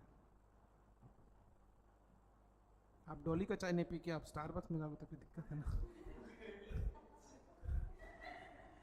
ऐसा नहीं है, वही बोलने का तात्पर्य है कि हम हमारे वही डोमेस्टिक मार्केट को हम प्रमोट नहीं कर रहे हैं, हम ग्लोबल मार्केट में वही है, हमको अगर कम्पीट करना तो ये हमारा रिस्पॉन्सिबिलिटी है। वही सी मार्ट जो आपने बोला एग्जांपल, वेरी गुड एग्जांपल भाई, गवर्नमेंट, छत्तीसगढ़ गवर्नमेंट ने सी मार्ट लाया, अब विशाल मेगा मार्ट जाओ, डी मार्ट जाओ, सब जगह जाओ शॉपिंग करो, लेकिन आप सी मार्ट में जाकर देखो, जब तक हम प्रमोट नहीं करेंगे उस चीज़ को, हम अपनी इंपॉर्टेंस नहीं देंगे हमारी चीज़ों को, तो वो कैसे ग्लोबल लेवल पे कम्पीट कर पाएगा। समझ में आ रहा है, वही चीज़ है। ठीक, उसके बाद नेशनल रूरल लाइवलीहुड मिशन, ये तो आपने पढ़ा ही होगा, national rural livelihood mission, I guess मैंने लिखवाया भी था, क्लास में डिस्कशन इसका किया था मैं। National rural livelihood mission, urban national urban livelihood mission, हाँ हाँ। Now this basically this mission is talk about what, राष्ट्रीय ग्रामीण लाइवलीहुड को क्या बोलेंगे, आजीविका मिशन, वही मिशन मिशन। ठीक, so basically this livelihood mission talk about what, to promote and create the opportunity for the local rural people for the self employment, self relevancy, अपने self reliant हो जाए। ठीक है, समझ में आ गया? फिनेंशियल इंक्लूजन में लिख लेंगे अगला पॉइंट, फिनेंशियल इंक्लूजन यानी कि वित्तीय समावेश के बारे में उन्होंने ये बात किया। एक कैंपेन के बारे में बात किया, आगे हम और भी कैंपेन के बारे में बात करेंगे, लेकिन उनके कैंपेन में मतलब उनके स्पीच में उन्होंने एक कैंपेन के बारे में बात किया जिसको बोलते हैं बीमा सखी कैंपेन। बीमा सखी campaign. Now what is this scheme, this campaign talk about? बीमा सखी, बीमा मतलब क्या? इंश्योरेंस। इंश्योरेंस, हाँ कि ना? इंश्योरेंस क्यों इंपॉर्टेंट है? इंश्योरेंस इंपॉर्टेंट है हमारे लिए? इंश्योरेंस हमारे लिए इंपॉर्टेंट है क्यों? तो वो सोशल वेलफेयर की चीज़ है। तो वुमेन्स को देखो, आप आज के डेट में क्या LIC एजेंट में जाते हैं, घर जाके इंश्योरेंस करते हैं। तो बीमा सखी कैंपेन का मतलब ये है कि हम वुमेन को स्किल कर रहे हैं इंश्योरेंस के सेक्टर पे, ताकि वो इंश्योरेंस जैसे सोशल वेलफेयर स्कीम जो गवर्नमेंट का जो होता है ना, इंश्योरेंस, अटल इंश्योरेंस, आप लोग अगर, हाँ बीमा, फसल बीमा, अटल नहीं, वो आप, मेरा भी है, वो मतलब कटता है पैसा, सरकारी वाला हुआ इंश्योरेंस, वो बैंक अकाउंट में आप मैंडेटरी है, वो हो जाता है, वो बैंक वाले ही करवाते हैं। तो वो सोशल जैसे सोशल सिक्योरिटी स्कीम्स है ना, वो लोगों तक पहुँचे तो कैसे पहुँचेगा? वो वुमेन के थ्रू हम कोशिश करेंगे उनको एम्पावर करके, उनको स्किल्ड करके इंश्योरेंस के सेक्टर में, to promote the insurance scheme to the grass root of the village, गांव गांव तक पहुंचे उस चीज़ का। भाई इंश्योरेंस कितना चीज़ है, अभी मान के चलो आप गए ठुका गए तो फिर आपको हेल्थ इंश्योरेंस तो मिल जाएगा, है अगर आप देखोगे तो। हुआ था जब मैं बैंक अकाउंट खुलवाया था ना, तब हुआ था, याद आ रहा है मेरे को, 2 ठो हुआ था, एक अटल वाला पेंशन योजना वाला और एक ठो कुछ और, एक बीमा योजना, वो मैंडेट था, तो मैं बोला ठीक कर दो, ज़्यादा पैसा नहीं लगता। दूसरा उन्होंने बात किया PM विद्या लक्ष्मी स्कीम। ना PM विद्या लक्ष्मी स्कीम, ना what is this Vidya Lakshmi? विद्या, विद्या के साथ, विद्या की देवी कौन? सरस्वती माता। लक्ष्मी की देवी कौन? लक्ष्मी माता, मतलब धन की। तो दोनों को जोड़ के क्या लिखा दिया? विद्या लक्ष्मी स्कीम।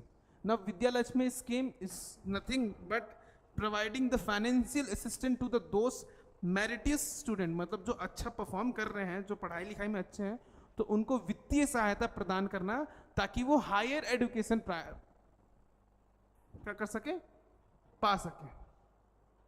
मूवी देखा आपने सुपर 30? क्या नाम रहता है वो सर का?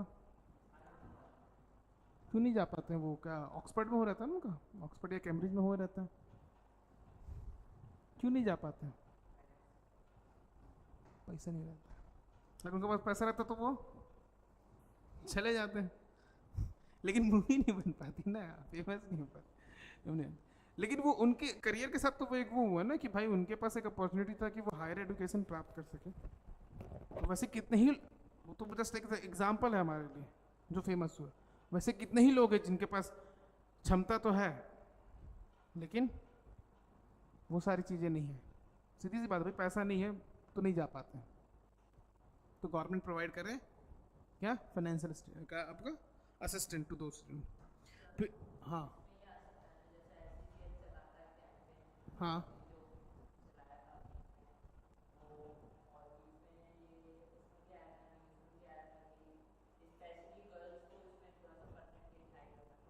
बहुत सारे लोग चलाते हैं, जैसे बहुत लोग क्या फाइनेंशियल असिस्टेंट देते हैं, देखो डायरेक्टली नहीं होगा तो इनडायरेक्टली होता है। जैसे कि आप छत्तीसगढ़ ट्राइबल हॉस्टल वाला एग्ज़ाम दोगे तो आप वहाँ जाके कॉम्पिटेटिव एग्जाम दे सकते हो, तो इनडायरेक्टली फाइनेंशियल असिस्टेंट है ना वो। असिस्टेंट तो मतलब सहायता दे रहा है, वित्तीय सहायता सरकार की तरफ से।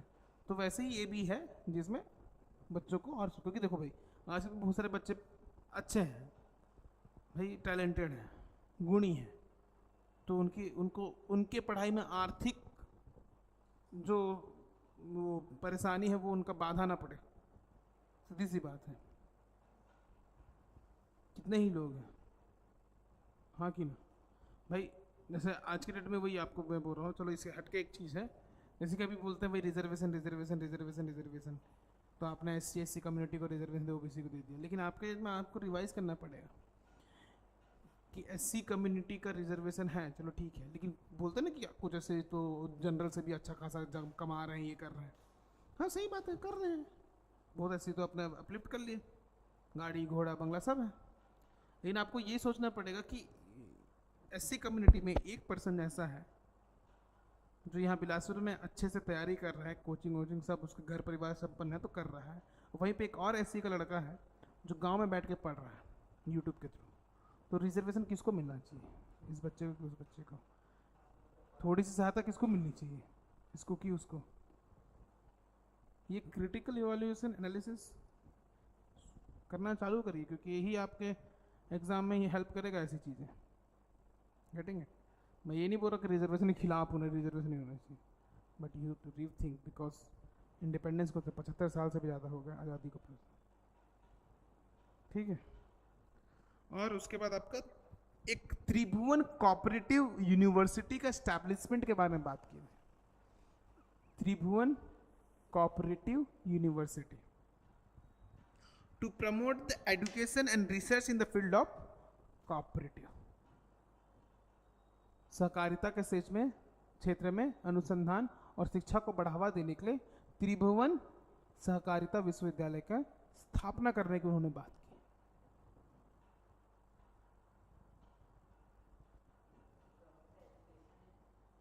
भाई कोऑपरेटिव सेक्टर, सहकारिता के क्षेत्र में, सहकारिता के क्षेत्र में अनुसंधान और सहकारिता के क्षेत्र में शिक्षा को बढ़ावा देने के लिए त्रिभुवन सहकारिता विश्वविद्यालय की स्थापना की उन्होंने बात की कि हम बनाएंगे यूनिवर्सिटी, गवर्नमेंट यूनिवर्सिटी होगी। ठीक, गवर्नमेंट यूनिवर्सिटी से बहुत हेल्प मिलता है। और उसके बाद इन्होंने दो चीज़ में और एक इन्फोसिस डाला, और इस चीज़ को आप अगर अच्छे से हाईलाइट कर लें, क्योंकि ये चीज़ बार बार आ रही है न्यूज़ में, क्या पता पूछ the critical analysis of the what are the merits and demerits of the one nation one election. ठीक है, क्योंकि बहुत अभी चर्चा में है ना, अभी नहीं, ये बहुत पहले से चर्चा में, वन नेशन वन इलेक्शन।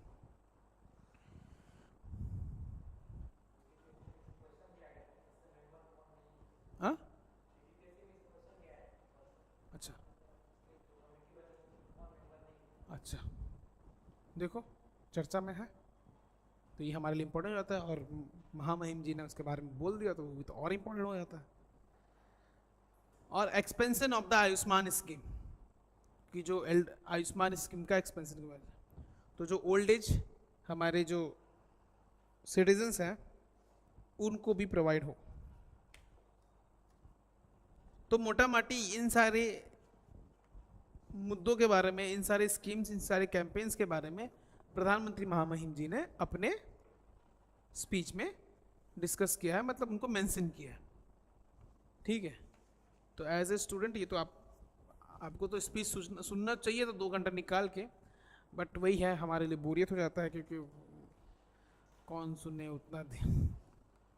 मैंने बोला भी था ना पिछले क्लास में कि आप सब्सक्राइब करो वो सब 4 चैनल को, लोकसभा संसद, हाँ संसद टीवी, मैं जब किया था तब राज्यसभा टीवी नाम था, संसद टीवी, प्रेसिडेंट ऑफ इंडिया का चैनल को सब्सक्राइब करो, प्रधानमंत्री जी का जो ऑफिशियल चैनल है वो वाला नहीं, अनऑफिशियल नहीं, ऑफिशियल चैनल है उसको सब्सक्राइब करो, फॉलो करो उनको, वैसे लोगों को। तो वो सारी चीज़ें टाइम टू टाइम हमारे लिए इंपॉर्टेंट हो जाती है। यहाँ तक कोई डाउट डिस्कस, देखो कोई सीधी सी बात है, आपको लगेगा कि देखना ऐसे चलते चलते जाएगा, इकोनॉमिक्स में पूरा कवर हो जाएगा, पता नहीं चलेगा। फिर अगर आप फिर वो बोलोगे नहीं सर मैं तो 400 पेज का इकोनॉमिक्स से प्रिंट कराऊंगा, पूरा पढ़ लूँगा, निकाल लूँगा सारी चीज़ें, तो फिर वेलकम है, स्वागत है आपका, आप कर लीजिए। ठीक है, तो इन आने वाले 6 दिन में हम इकोनॉमी सर्वे के हर डिटेल को समझेंगे, क्योंकि हर एक चीज़ हमारे लिए इंपॉर्टेंट है। हम ये नहीं, हमसे ये ना हो कि भाई इकोनॉमी सर्वे हमने पढ़ा तो कोई चीज़ मिस ना हो, क्योंकि इसमें से सारी चीज़ें हमको ये तो पता कि नॉन सर्वे, लेकिन कौन सी चीज़ें महत्वपूर्ण है और वो चीज़ हमसे मिस ना हो, क्योंकि एग्जाम में क्या होगा, एक छोटी सी मिस्टेक से पूरा नंबर कट जाता है। ठीक है, तो अराउंड मैंने जब इकोनॉमी सर्वे देखना चालू किया तो उसमें 13 चैप्टर हैं, अराउंड 13 से 14 चैप्टर के बारे में उन्होंने बात की है, मैं बुक याद नहीं आ रहा। तो उसमें जैसे पहला उन्होंने बात किया है, मैं लेक्चर का ओवरव्यू दे जो आने वाले वीक में है। उन्होंने बोला सबसे पहले जो टॉपिक हम कवर करेंगे वो कवर करेंगे state of the economy getting back into the fast lane, मतलब टॉपिक दिया है, उन्होंने टॉपिक दिया है getting into the back into the fast lane.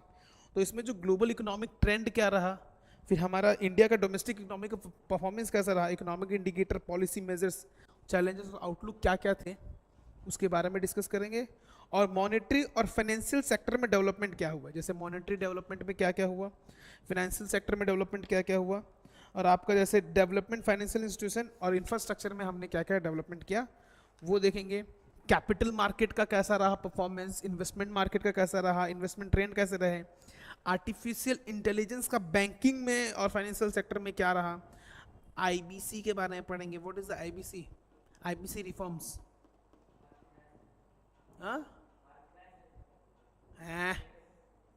IBC, IBC 24 नहीं बोल रहा हूँ, न्यूसेल नहीं बोल रहा हूँ, आईबीसी बैंकिंग सेक्टर में कुछ है एक प्रॉब्लम, आईबीसी का फुल फॉर्म बताऊँ जान जाओगे, इंसॉल्वेंसी एंड बैंक्रप्सी कोड। हाँ कि यहाँ पढ़े हो कि नहीं पढ़े हो, इंसॉल्वेंसी एंड बैंक्रप्सी कोड नहीं पढ़े, पढ़े हैं यहाँ।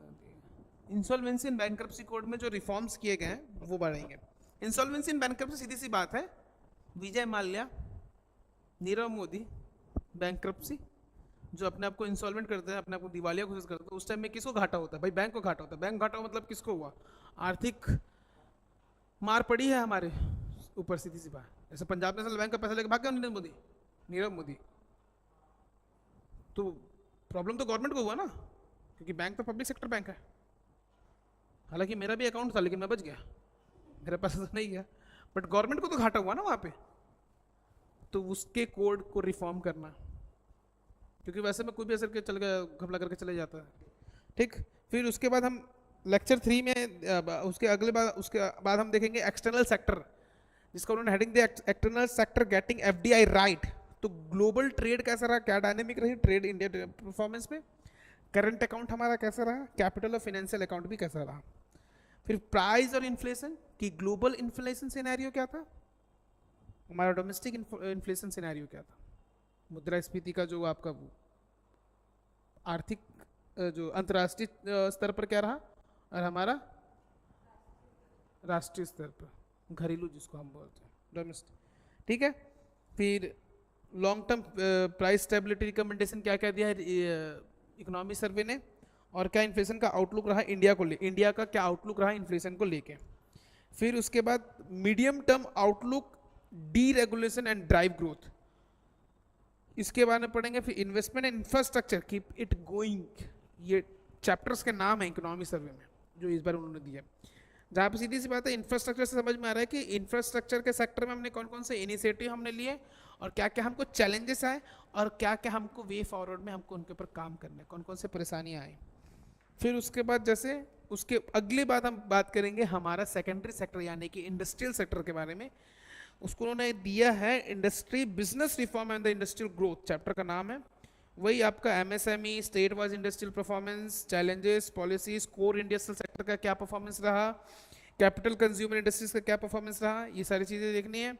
फिर उसके बाद service sector, challenges and opportunity, role of the services in the Indian economy, growth trend क्या रहा आपका, service trade and the foreign direct investment कितना रहा आपका सर्विस सेक्टर में, लॉजिस्टिक ग्रोथ क्या रहा। ओएनडीसी एक नया वो उन्होंने वो किया है, open network and digital commerce, क्योंकि आज की डेट में सब कुछ डिजिटली मार्केट प्लेस बनता जा रहा है, देखोगे सब डिजिटली मार्केट प्लेस बनता जा रहा है। समझ में आ रहा है डिजिटल मार्केट प्लेस अगर मैं बोल रहा हूँ तो समझ में आ रहा है, हाँ कि ना। तो लाइक एग्जाम्पल ब्लिंकिट, आप समझ में आ गया, ब्लिंकिट डिजिटल मार्केट प्लेस बन रहा है, जाना ही नहीं पड़ रहा हमको, दुकान आ जा रहा है सामान। बिलासपुर में है ब्लिंकिट? नहीं है, नहीं है, नहीं। जोमेटो स्विगी क्या है, सब डिजिटल मार्केट प्लेस, फोन में ही खाना ऑर्डर करते हैं आ जा रहा है, हाँ कि ना। तो एक open network, digital commerce, state wise service sector का परफॉर्मेंस, क्या क्या चैलेंजेस रहे, वे फॉरवर्ड क्या है।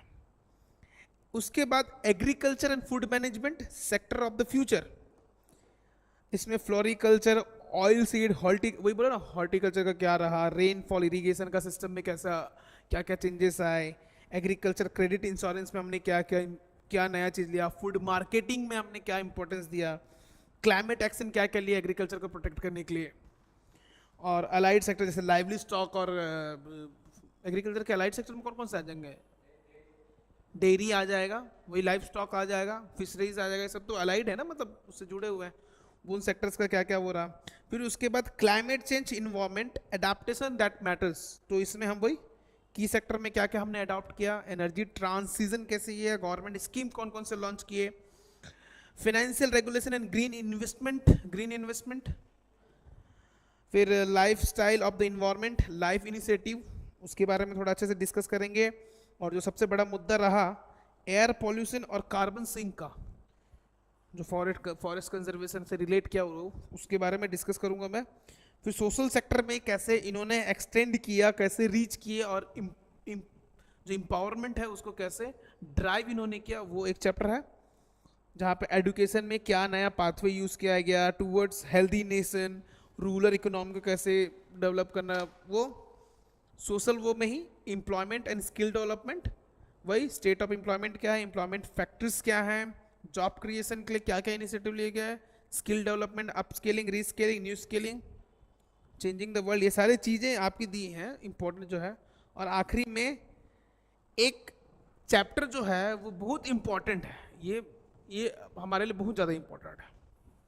चैप्टर का नाम बोलते हैं labour in the AI era, labour in the AI era, crisis और कैटलिस्ट, ये चैप्टर का नाम दिया है भाई। क्योंकि भाई सीधी सी बात, ये बहुत इंपॉर्टेंट बन गया है कि एआई के ज़माने में लेबर्स का क्या काम। अभी देखो कितना ले ऑफ हो रहा है आईटी सेक्टर में, आईटी सेक्टर में तो बहुत सारा ले ऑफ हो रहा है। कल मेरा एक दोस्त आया था मेरे से मिलने, वो बेंगलुरु में ही जॉब करता है, वो बता रहा था कि भाई आईटी सेक्टर में तो ले ऑफ ऐसे हो रहा है कि जो नए जो आते हैं ना फ्रेशी, जो फ्रेशी में समझ रहे हो ना, जो न्यू नए जो फ्रेशी, तो उनको तो बिना नोटिस के निकाल देते हैं, समझ रहे हो। अब किसी को रिपोर्ट बनाना है, चैट जीपीटी बन गया, जरूरत नहीं। तो इस एआई के दौर में लेबर का क्या रोल रहेगा? लेबर इन द सेंस ये नहीं बोल रहा कि वही दिहाड़ी मजदूरी नहीं, लेबर इन सेंस वो जितने लोग जो काम कर रहे हैं, गेटिंग इट। क्योंकि एआई के थ्रू मशीनरीज भी चलेंगी, तो फिर फैक्ट्रीज में फिर मजदूरों का फिर क्या काम, तो गवर्नमेंट उससे कैसे डील करेगा, है ना। हालांकि मेरे दोस्त का ले ऑफ नहीं हुआ, बच गया बेचारा, क्योंकि वो इंजीनियर नहीं है, वो अकाउंटेंट है, ठीक है, अकाउंटेंट है, दिमाग लगाता, पैसे का हिसाब रखता है। लेकिन वही है, मेरे को लगता है कि कभी कभी इन लोग अपने ही गड्ढा खुद खोदते हैं। वो फिनटेक कंपनी में है, वहाँ वो सॉफ्टवेयर डेवलप कर रहे हैं, इन लोग अपना वो दिमाग लगा रहे हैं। कल को ऐसे बोलेगा अरे हमको अकाउंटिंग की जरूरत नहीं है, मेरे को पूरा एक बना कर दे देता, जैसे अभी आते रहते ना ऐड, ओडू ओडू क्या क्या, वही सब। तो एआई के एरा में आपका लेबर का क्या रोल रहेगा, कि क्या रिस्क है, क्या चैलेंजेस है एआई अडॉप्ट करने के, वो डिस्कस करेंगे। इंस्टीट्यूशंस के रिस्पॉन्स कैसे रहे कि एआई का ट्रांजिशन हो, क्योंकि एआई हम बोल तो रहे हैं कि ठीक है, लेकिन एआई इंपॉर्टेंट भी तो है, हाँ कि ना। आप सीधी सी बात जानो कि डीप सीक आया अचानक से, बोले नहीं कि हाँ अमेरिका ने ओपन एआई और इन्होंने डीप सीक ला दिया, इंडिया ने क्या लाया, सुनने की खोज, नालंदा, ऐसे करके वो कर रहे हैं भाई। लेकिन हमको ये समझ पड़ेगा कि ये हम एज ए जोक मीम बन गया, लेकिन but we have to think that we have to develop the our own AI, because see nowadays I think each and every single person is using chat GPT, yes or no, to getting the data, so they know that what we are searching right now, so our data going to them. Now the DeepSeek is introduced, origin from the China, and if we are going to search anything else in the DeepSeek, that data will go to the China. सीधी सी बात है, in the modern day if you have to survive in the global world, you have to be follow with the AI, go with the AI, सीधी सी बात है, आगे ना। और आज की लड़ाई, अब आने वाला जो फ्यूचर का लड़ाई वो यहाँ नहीं, स्पेस में लड़ा जाएगा, स्पेस में लड़ा जाएगा मतलब नहीं कि स्पेस में सेना भेजेंगे, ऐसा नहीं है। स्पेस टेक्नोलॉजी, एआई की जमाना है भैया। मोदी जी ब्रीफकेस लेके चलते हैं ना न्यूक्लियर पावर का, वही बटन दबा दो तो फिर मिसाइल लॉन्च हो जाएगा, तो वही है। तो मान के चलो अगर हमारे पास सैटेलाइट है और अगर हम सैटेलाइट के थ्रू जैम कर दें पाकिस्तान की मिसाइल लॉन्च को, कौन जीता? तो टेक्नोलॉजी के साथ भी, तो इस मॉडर्न एरा में एआई के साथ लेबर्स, यानी कि भाई सीधी सी बात है, अगर एआई ज़्यादा होगा, ले ऑफ ज़्यादा होगा, तो फिर क्या बढ़ जाएगा? अनएम्प्लॉयमेंट। दैट इज ऑल्सो की चैलेंज फॉर द इकोनॉमी। अगर अनएम्प्लॉयमेंट बढ़ेगा तो वो प्रेशर पड़ेगा किस पे? इकोनॉमी पे। गवर्नमेंट कितनों को ही बेरोजगारी भत्ता देते जाएगा, है ना? फिर वही है, बेरोजगारी भत्ता मिलेगा, मोबाइल रिचार्ज होना चाहिए, इंस्टाग्राम चलते रहना चाहिए। ठीक है, तो ये ओवरव्यू रहेगा। फिर इकोनॉमी सर्वे के बाद हम बजट पे जाएंगे। मैं एकदम हड़बड़ी में नहीं जाऊंगा क्योंकि फैक्ट फिगर को समझना ज़्यादा इंपॉर्टेंट है। क्योंकि मैं ट्राई करूंगा, क्योंकि जैसे आज इन्होंने पूछा, क्या नाम है आपका? हाँ, इन्होंने बोला कि सर फिजिकल डेफिसिट वाला मेरे को ठीक से उसका कॉन्सेप्ट क्लियर नहीं था। आप लोग के भी अंदर में कुछ कुछ कॉन्सेप्ट क्लियर नहीं होंगे। देखो, हम एज ए ह्यूमन नेचर है, एज ए स्टूडेंट नेचर ये रहता है कि हमारे सारे कॉन्सेप्ट क्लियर नहीं हो सकते। बोलते हैं ना यूपीएससी में क्या, jacks of all master of none. हम सारी चीज़ें नहीं सीख सकते, तो कोशिश करेंगे जब हम डिस्कस करें उस बारे में तो उसका जो बेसिक वो था उसको भी वापस से रिकॉल कर लें ताकि वो समझ में आए। ठीक है, any doubt?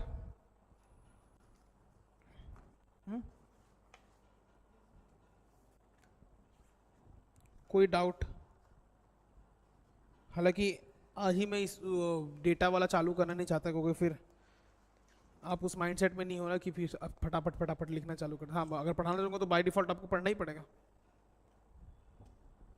But with start with the fresh mind getting it, because it is very important for अस। और जैसे मैम बोला कि मेरे पास 75-74 वो स्कीम्स मैंने जो बोले, अराउंड मोर देन 75 स्कीम्स हैं जिस पे काम किया, उसका लिस्ट मैं बना के आपको भेज दूंगा।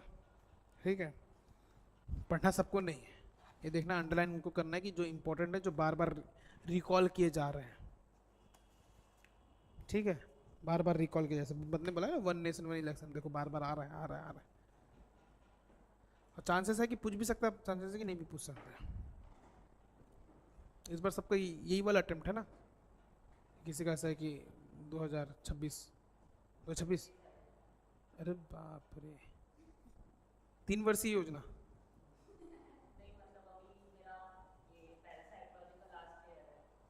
अच्छा अच्छा, तो जानता हूँ, आपका भी जानता हूँ। हाँ, कॉलेज में फर्स्ट ईयर है अभी। कौन सा स्ट्रीम है? जीजीयू में कौन सा स्ट्रीम? BA political. हाँ, फर्स्ट टाइम, ग्रेजुएशन हो गया ना? कौन सा स्ट्रीम से?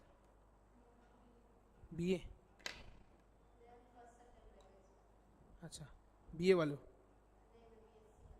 बीएससी। ठीक है, किसी का इकोनॉमी वो तो नहीं है ना optional?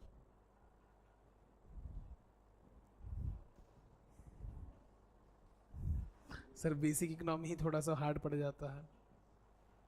Last time we miss the class too, उसके लिए इंटरनेशनल ऑर्गेनाइजेशन बचा था बस एक टॉपिक।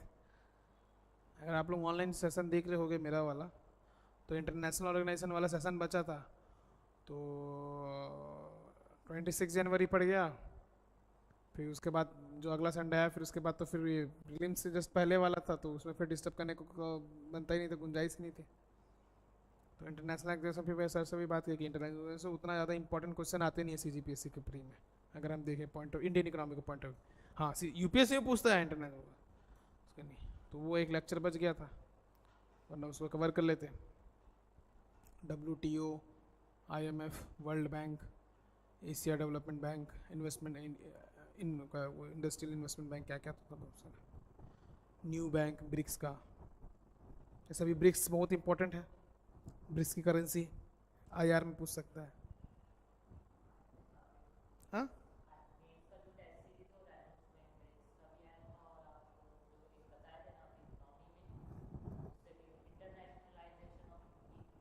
रूपी ना,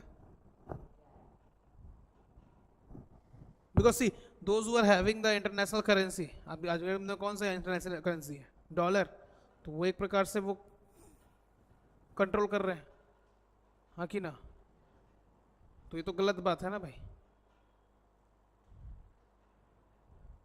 मेरे को आपसे तेल लेना है, आपको मेरे से गुड्स लेना है, तो आपको उनकी पैसा यूज करना पड़ेगा। वो बोल दिया पैसा नहीं दूंगा, जाओ तुम दोनों कैसे करोगे, मैं आपसे तेल नहीं खरीद पा रहा हूँ ना, आप मेरे सामान नहीं खरीद पा रहे हो, तो गलत बात है। तो हमने बोला कि आप अपना डॉलर अपने पास रखें, हम हमारा नया नोट लाए हैं, हम दूसरे उसमें सहमत हो गए, हम उसमें करेंगे, तो उसकी पावर डोमिनेंस थोड़ी कम हो ना। क्योंकि देखो वर्ल्ड वॉर के 2 के बाद क्या था, द वर्ल्ड बिकम बायपोलर, फिर ग्रेजुअली बन गया यूनिपोलर, फिर अभी हो गया मल्टीपोलर। समझ रहे हो, आपको समझ में आ रहा है? वर्ल्ड वॉर 2 के बाद बायपोलर था, फिर धीरे धीरे यूनिपोलर हुआ, और अभी हो गया मल्टीपोलर। वर्ल्ड वॉर के 2 के बाद मतलब बायपोलर होता है, नॉर्थ और साउथ पोल नहीं, फिर उसका ऐसा नहीं, वो वाला पोल नहीं, पावर का concentration. After the world war 2 what happened, bipolar cold war between the USSR and USA, then gradually after the collapse of the USSR it become unipolar toward the USA only, now multipolar, China भी power बन रहा है, एक तरफ रसिया भी power है, global power, हम तो विश्व गुरु बनने की कोशिश वैसे भी कर रहे हैं, हाँ कि ना।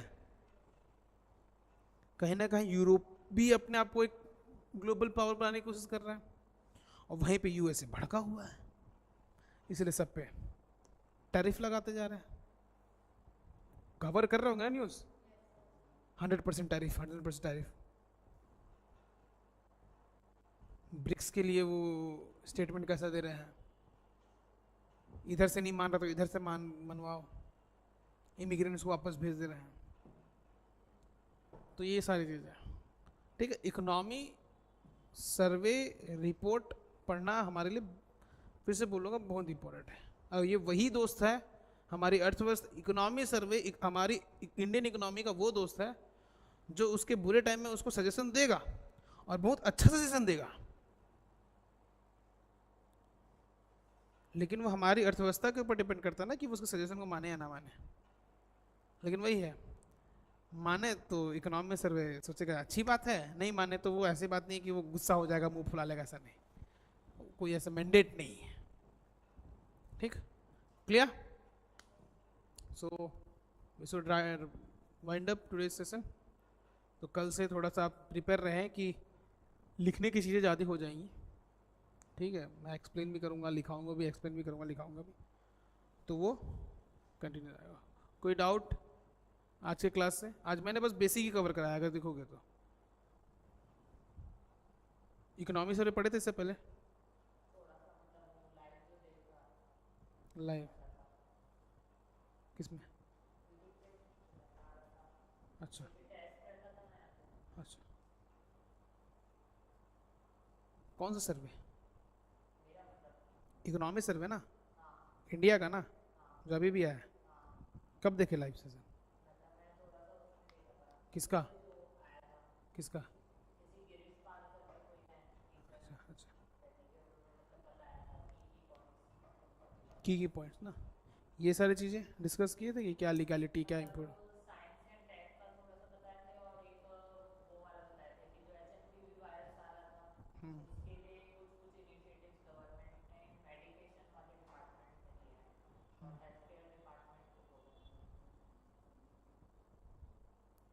तो वही आप बोल तो दिए, समझ में आया? समझ में आया? इनको तो समझ में आ गया, डोंट वरी। तो यही चीज़ है कि इकोनॉमी सर्वे को कैसे समझना है वो समझ जाएंगे, धीरे धीरे धीरे धीरे करके समझेंगे, कोई दिक्कत नहीं होगी। क्योंकि देखो इकोनॉमी सर्वे बस ऐसा नहीं है कि प्रीलिम्स में ही काम आएगा, वो मेंस में भी काम आएगा, और फिर इंटरव्यू में भी काम आ जाएगा भैया। आंसर राइटिंग प्रैक्टिस करना चालू कर दीजिए, पहले तो प्री का करिए, फिर बाद में मेंस का करना, मेंस का भी साथ साथ में करते रहिए, कोई दिक्कत नहीं, ठीक है। तो कोई डाउट? और अगर आपको पिछले बेसिक्स कुछ याद ना हो जो भूल गए हो तो वो डाउट भी आप लेके आए। तो कल का जो मैंने टॉपिक बोल रहा है एक बार आप देख लो, उसके बेसिक्स अगर आपको याद रहेंगे तो ठीक है। आप एक बार रिकॉल करके आ जाइए। मॉनेटरी पॉलिसी रिकॉल कर लेंगे, मॉनेटरी पॉलिसी और आपका फिनेंशियल मार्केट।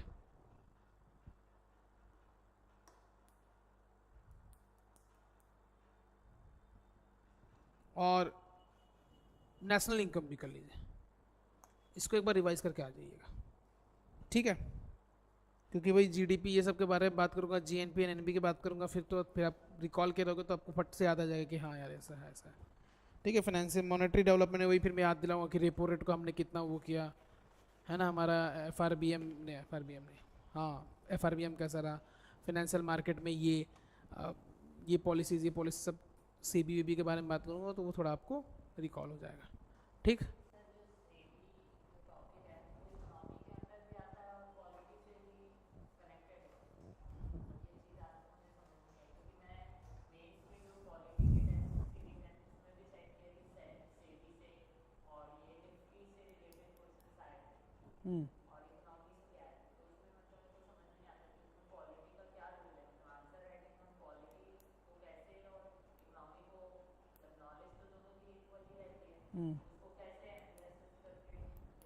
देखो बेसिकली अगर मैं एकदम ग्रास रूट लेवल पे एकदम बोलूँ तो जो सेबी है, सेबी और निफ्टी ये सब ना it will come under the economics. पहली बात तो बेसिकली कट क्लियर है। पॉलिटिकल इन्फ्लुएंस अगर आप बोल रहे हो तो ठीक है, सेबी कौन सी बॉडी है, कॉन्स्टिट्यूशनल बॉडी है, नॉन कॉन्स्टिट्यूशनल स्टैट्यूटरी बॉडी है, ठीक है। स्टैट्यूट है उसके पीछे, स्टैट्यूट है, लीगल बॉडी, मतलब वो कॉन्स्टिट्यूशनल बॉडी नहीं है, ठीक है। तो उस सेंस में भी क्वेश्चन पूछ सकते हैं कि सेबी की वो, जैसे मैंने बोला ना कि मैंने क्या पढ़ाया इकोनॉमिक्स सर्वे की, लीगैलिटी क्या है, लीगैलिटी क्या है। जैसे यहाँ पे भी देखो मैंने ये वाला आर्टिकल मेंशन किया, ये तो पॉलिटी में भी आ रहा है सर, आप तो इकोनॉमिक्स भी पढ़ा रहे हो। वो क्या होता है ना बेटा कि आप सेबी को पढ़ोगे, देखो बेसिक तो आप सेबी कहाँ से पढ़ोगे, इकोनॉमिक्स में ही पढ़ोगे। अगर उसमें से क्वेश्चन पूछ दिया तो उसमें उसका क्या यूज़ है, समझ में आए।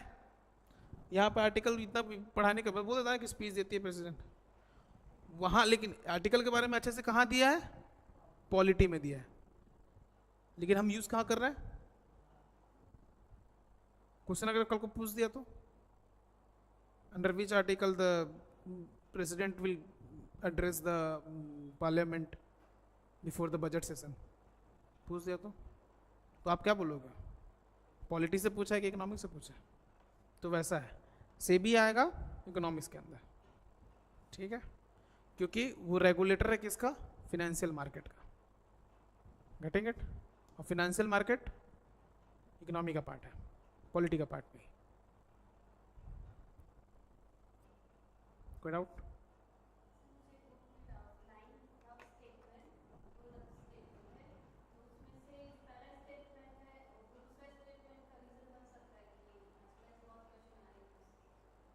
मतलब मैं क्लियर नहीं हुआ।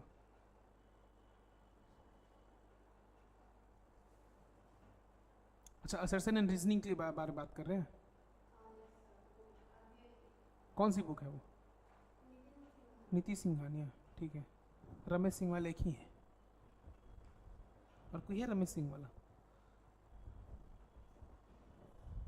नहीं पूछ लो बगल से, पढ़ो ना वहीं से पढ़ लो, कोई दिक्कत नहीं, आराम से।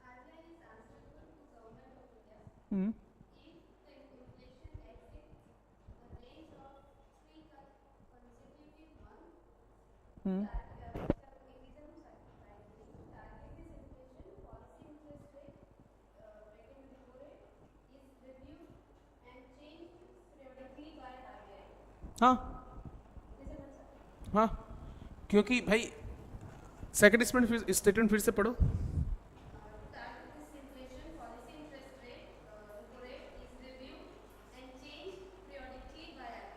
आरबीआई, एमपीसी के बारे में पढ़े थे जब आरबीआई डिस्कस कर रहे थे, तो वो रिव्यू करता है। और आरबीआई बेसिकली आंसरेबल है तो भाई मॉनेटरी पॉलिसी कमेटी जो जो रिफॉर्म लाएगी, जो टारगेटिंग रखेगी, जो जो बोलेगी कि हाँ अगर हमको इन्फ्लेशन को कंट्रोल करना है तो हमको रेपो रेट, जैसा भी रेपो रेट कम कर दिया ना, क्योंकि इन्फ्लेशन, मैंने क्या बोला था, इन्फ्लेशन बढ़ रहा है कि नहीं, लिखाया था जब कि इन्फ्लेशन बढ़ रहा है, इन्फ्लेशन ग्रो हो रहा है। और अभी देखो रिसेंटली न्यूज़ में क्या आया, बजट के आसपास क्या न्यूज़ आया कि आरबीआई ने रेपो रेट कम कर दिया। ठीक है, तो अगर मान के चलो आरबीआई रेपो रेट कम नहीं करता तो गवर्नमेंट किसको पकड़ता? क्योंकि मॉनेटरी इन्फ्लेशन को कंट्रोल करना किसकी जवाबदारी है? आरबीआई की। क्योंकि आरबीआई की पॉलिसी के थ्रू ही क्या होता है, आपका मॉनेटरी सिस्टम चलता है, थ्रू द मॉनेटरी पॉलिसी। जो भी मौद्रिक नीति होती है उनके अनुसार ही तो हमारे आर्थिक संरचना चलती है भाई, कैश फ्लो ये सब, हाँ कि ना। मैंने जब मॉनेटरी पॉलिसी का जब लेक्चर एक बार देखना, मैं उसमें बताया था, तो स्टेटमेंट उसका रीजन बन सकता है। अब समझ में आ गया? अब तो आप खुद आंसर लगा लोगे। समझ में आ गया? तो आंसरेबल टू गवर्नमेंट। और कोई डाउट? बुक को अच्छे से रखो।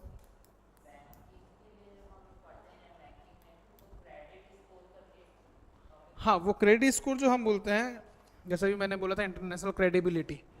क्रेडिट स्कोर बेसिकली क्या होता है कि जैसे कि आपने मुझसे पैसा लिया है, ठीक है, आपने मुझसे पैसा लिया है, आप उसको चुकाने में कितने सक्षम हैं, ठीक है।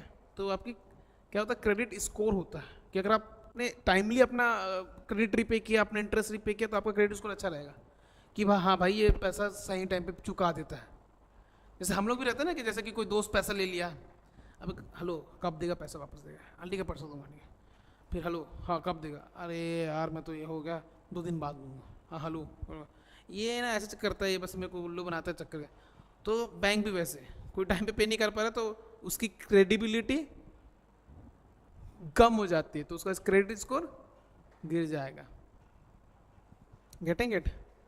तो अगर आप अपने पेमेंट सारी चीज़ें सब टाइमली करें तो आपका क्रेडिट स्कोर हाई रहेगा। और अभी रिसेंटली एक बहुत ज़बरदस्त न्यूज़ आया था कि एक जन का शादी हो रहा था, उसका शादी उस लड़की वालों ने इसलिए कैंसिल कर दिया क्योंकि लड़के का क्रेडिट स्कोर कम था।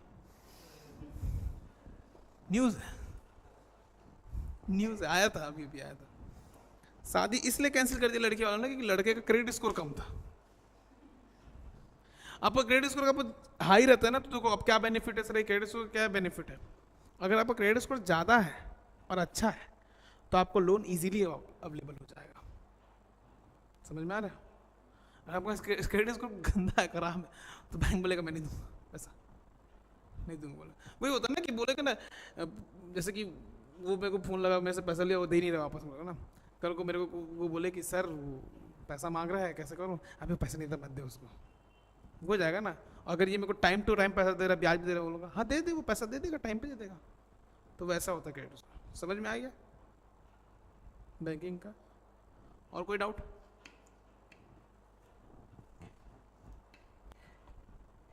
कोई डाउट नहीं? वो एक और था ना, वो कहाँ गया? वो भी तो यूपीएससी में, हाँ उसको पढ़ना नहीं है।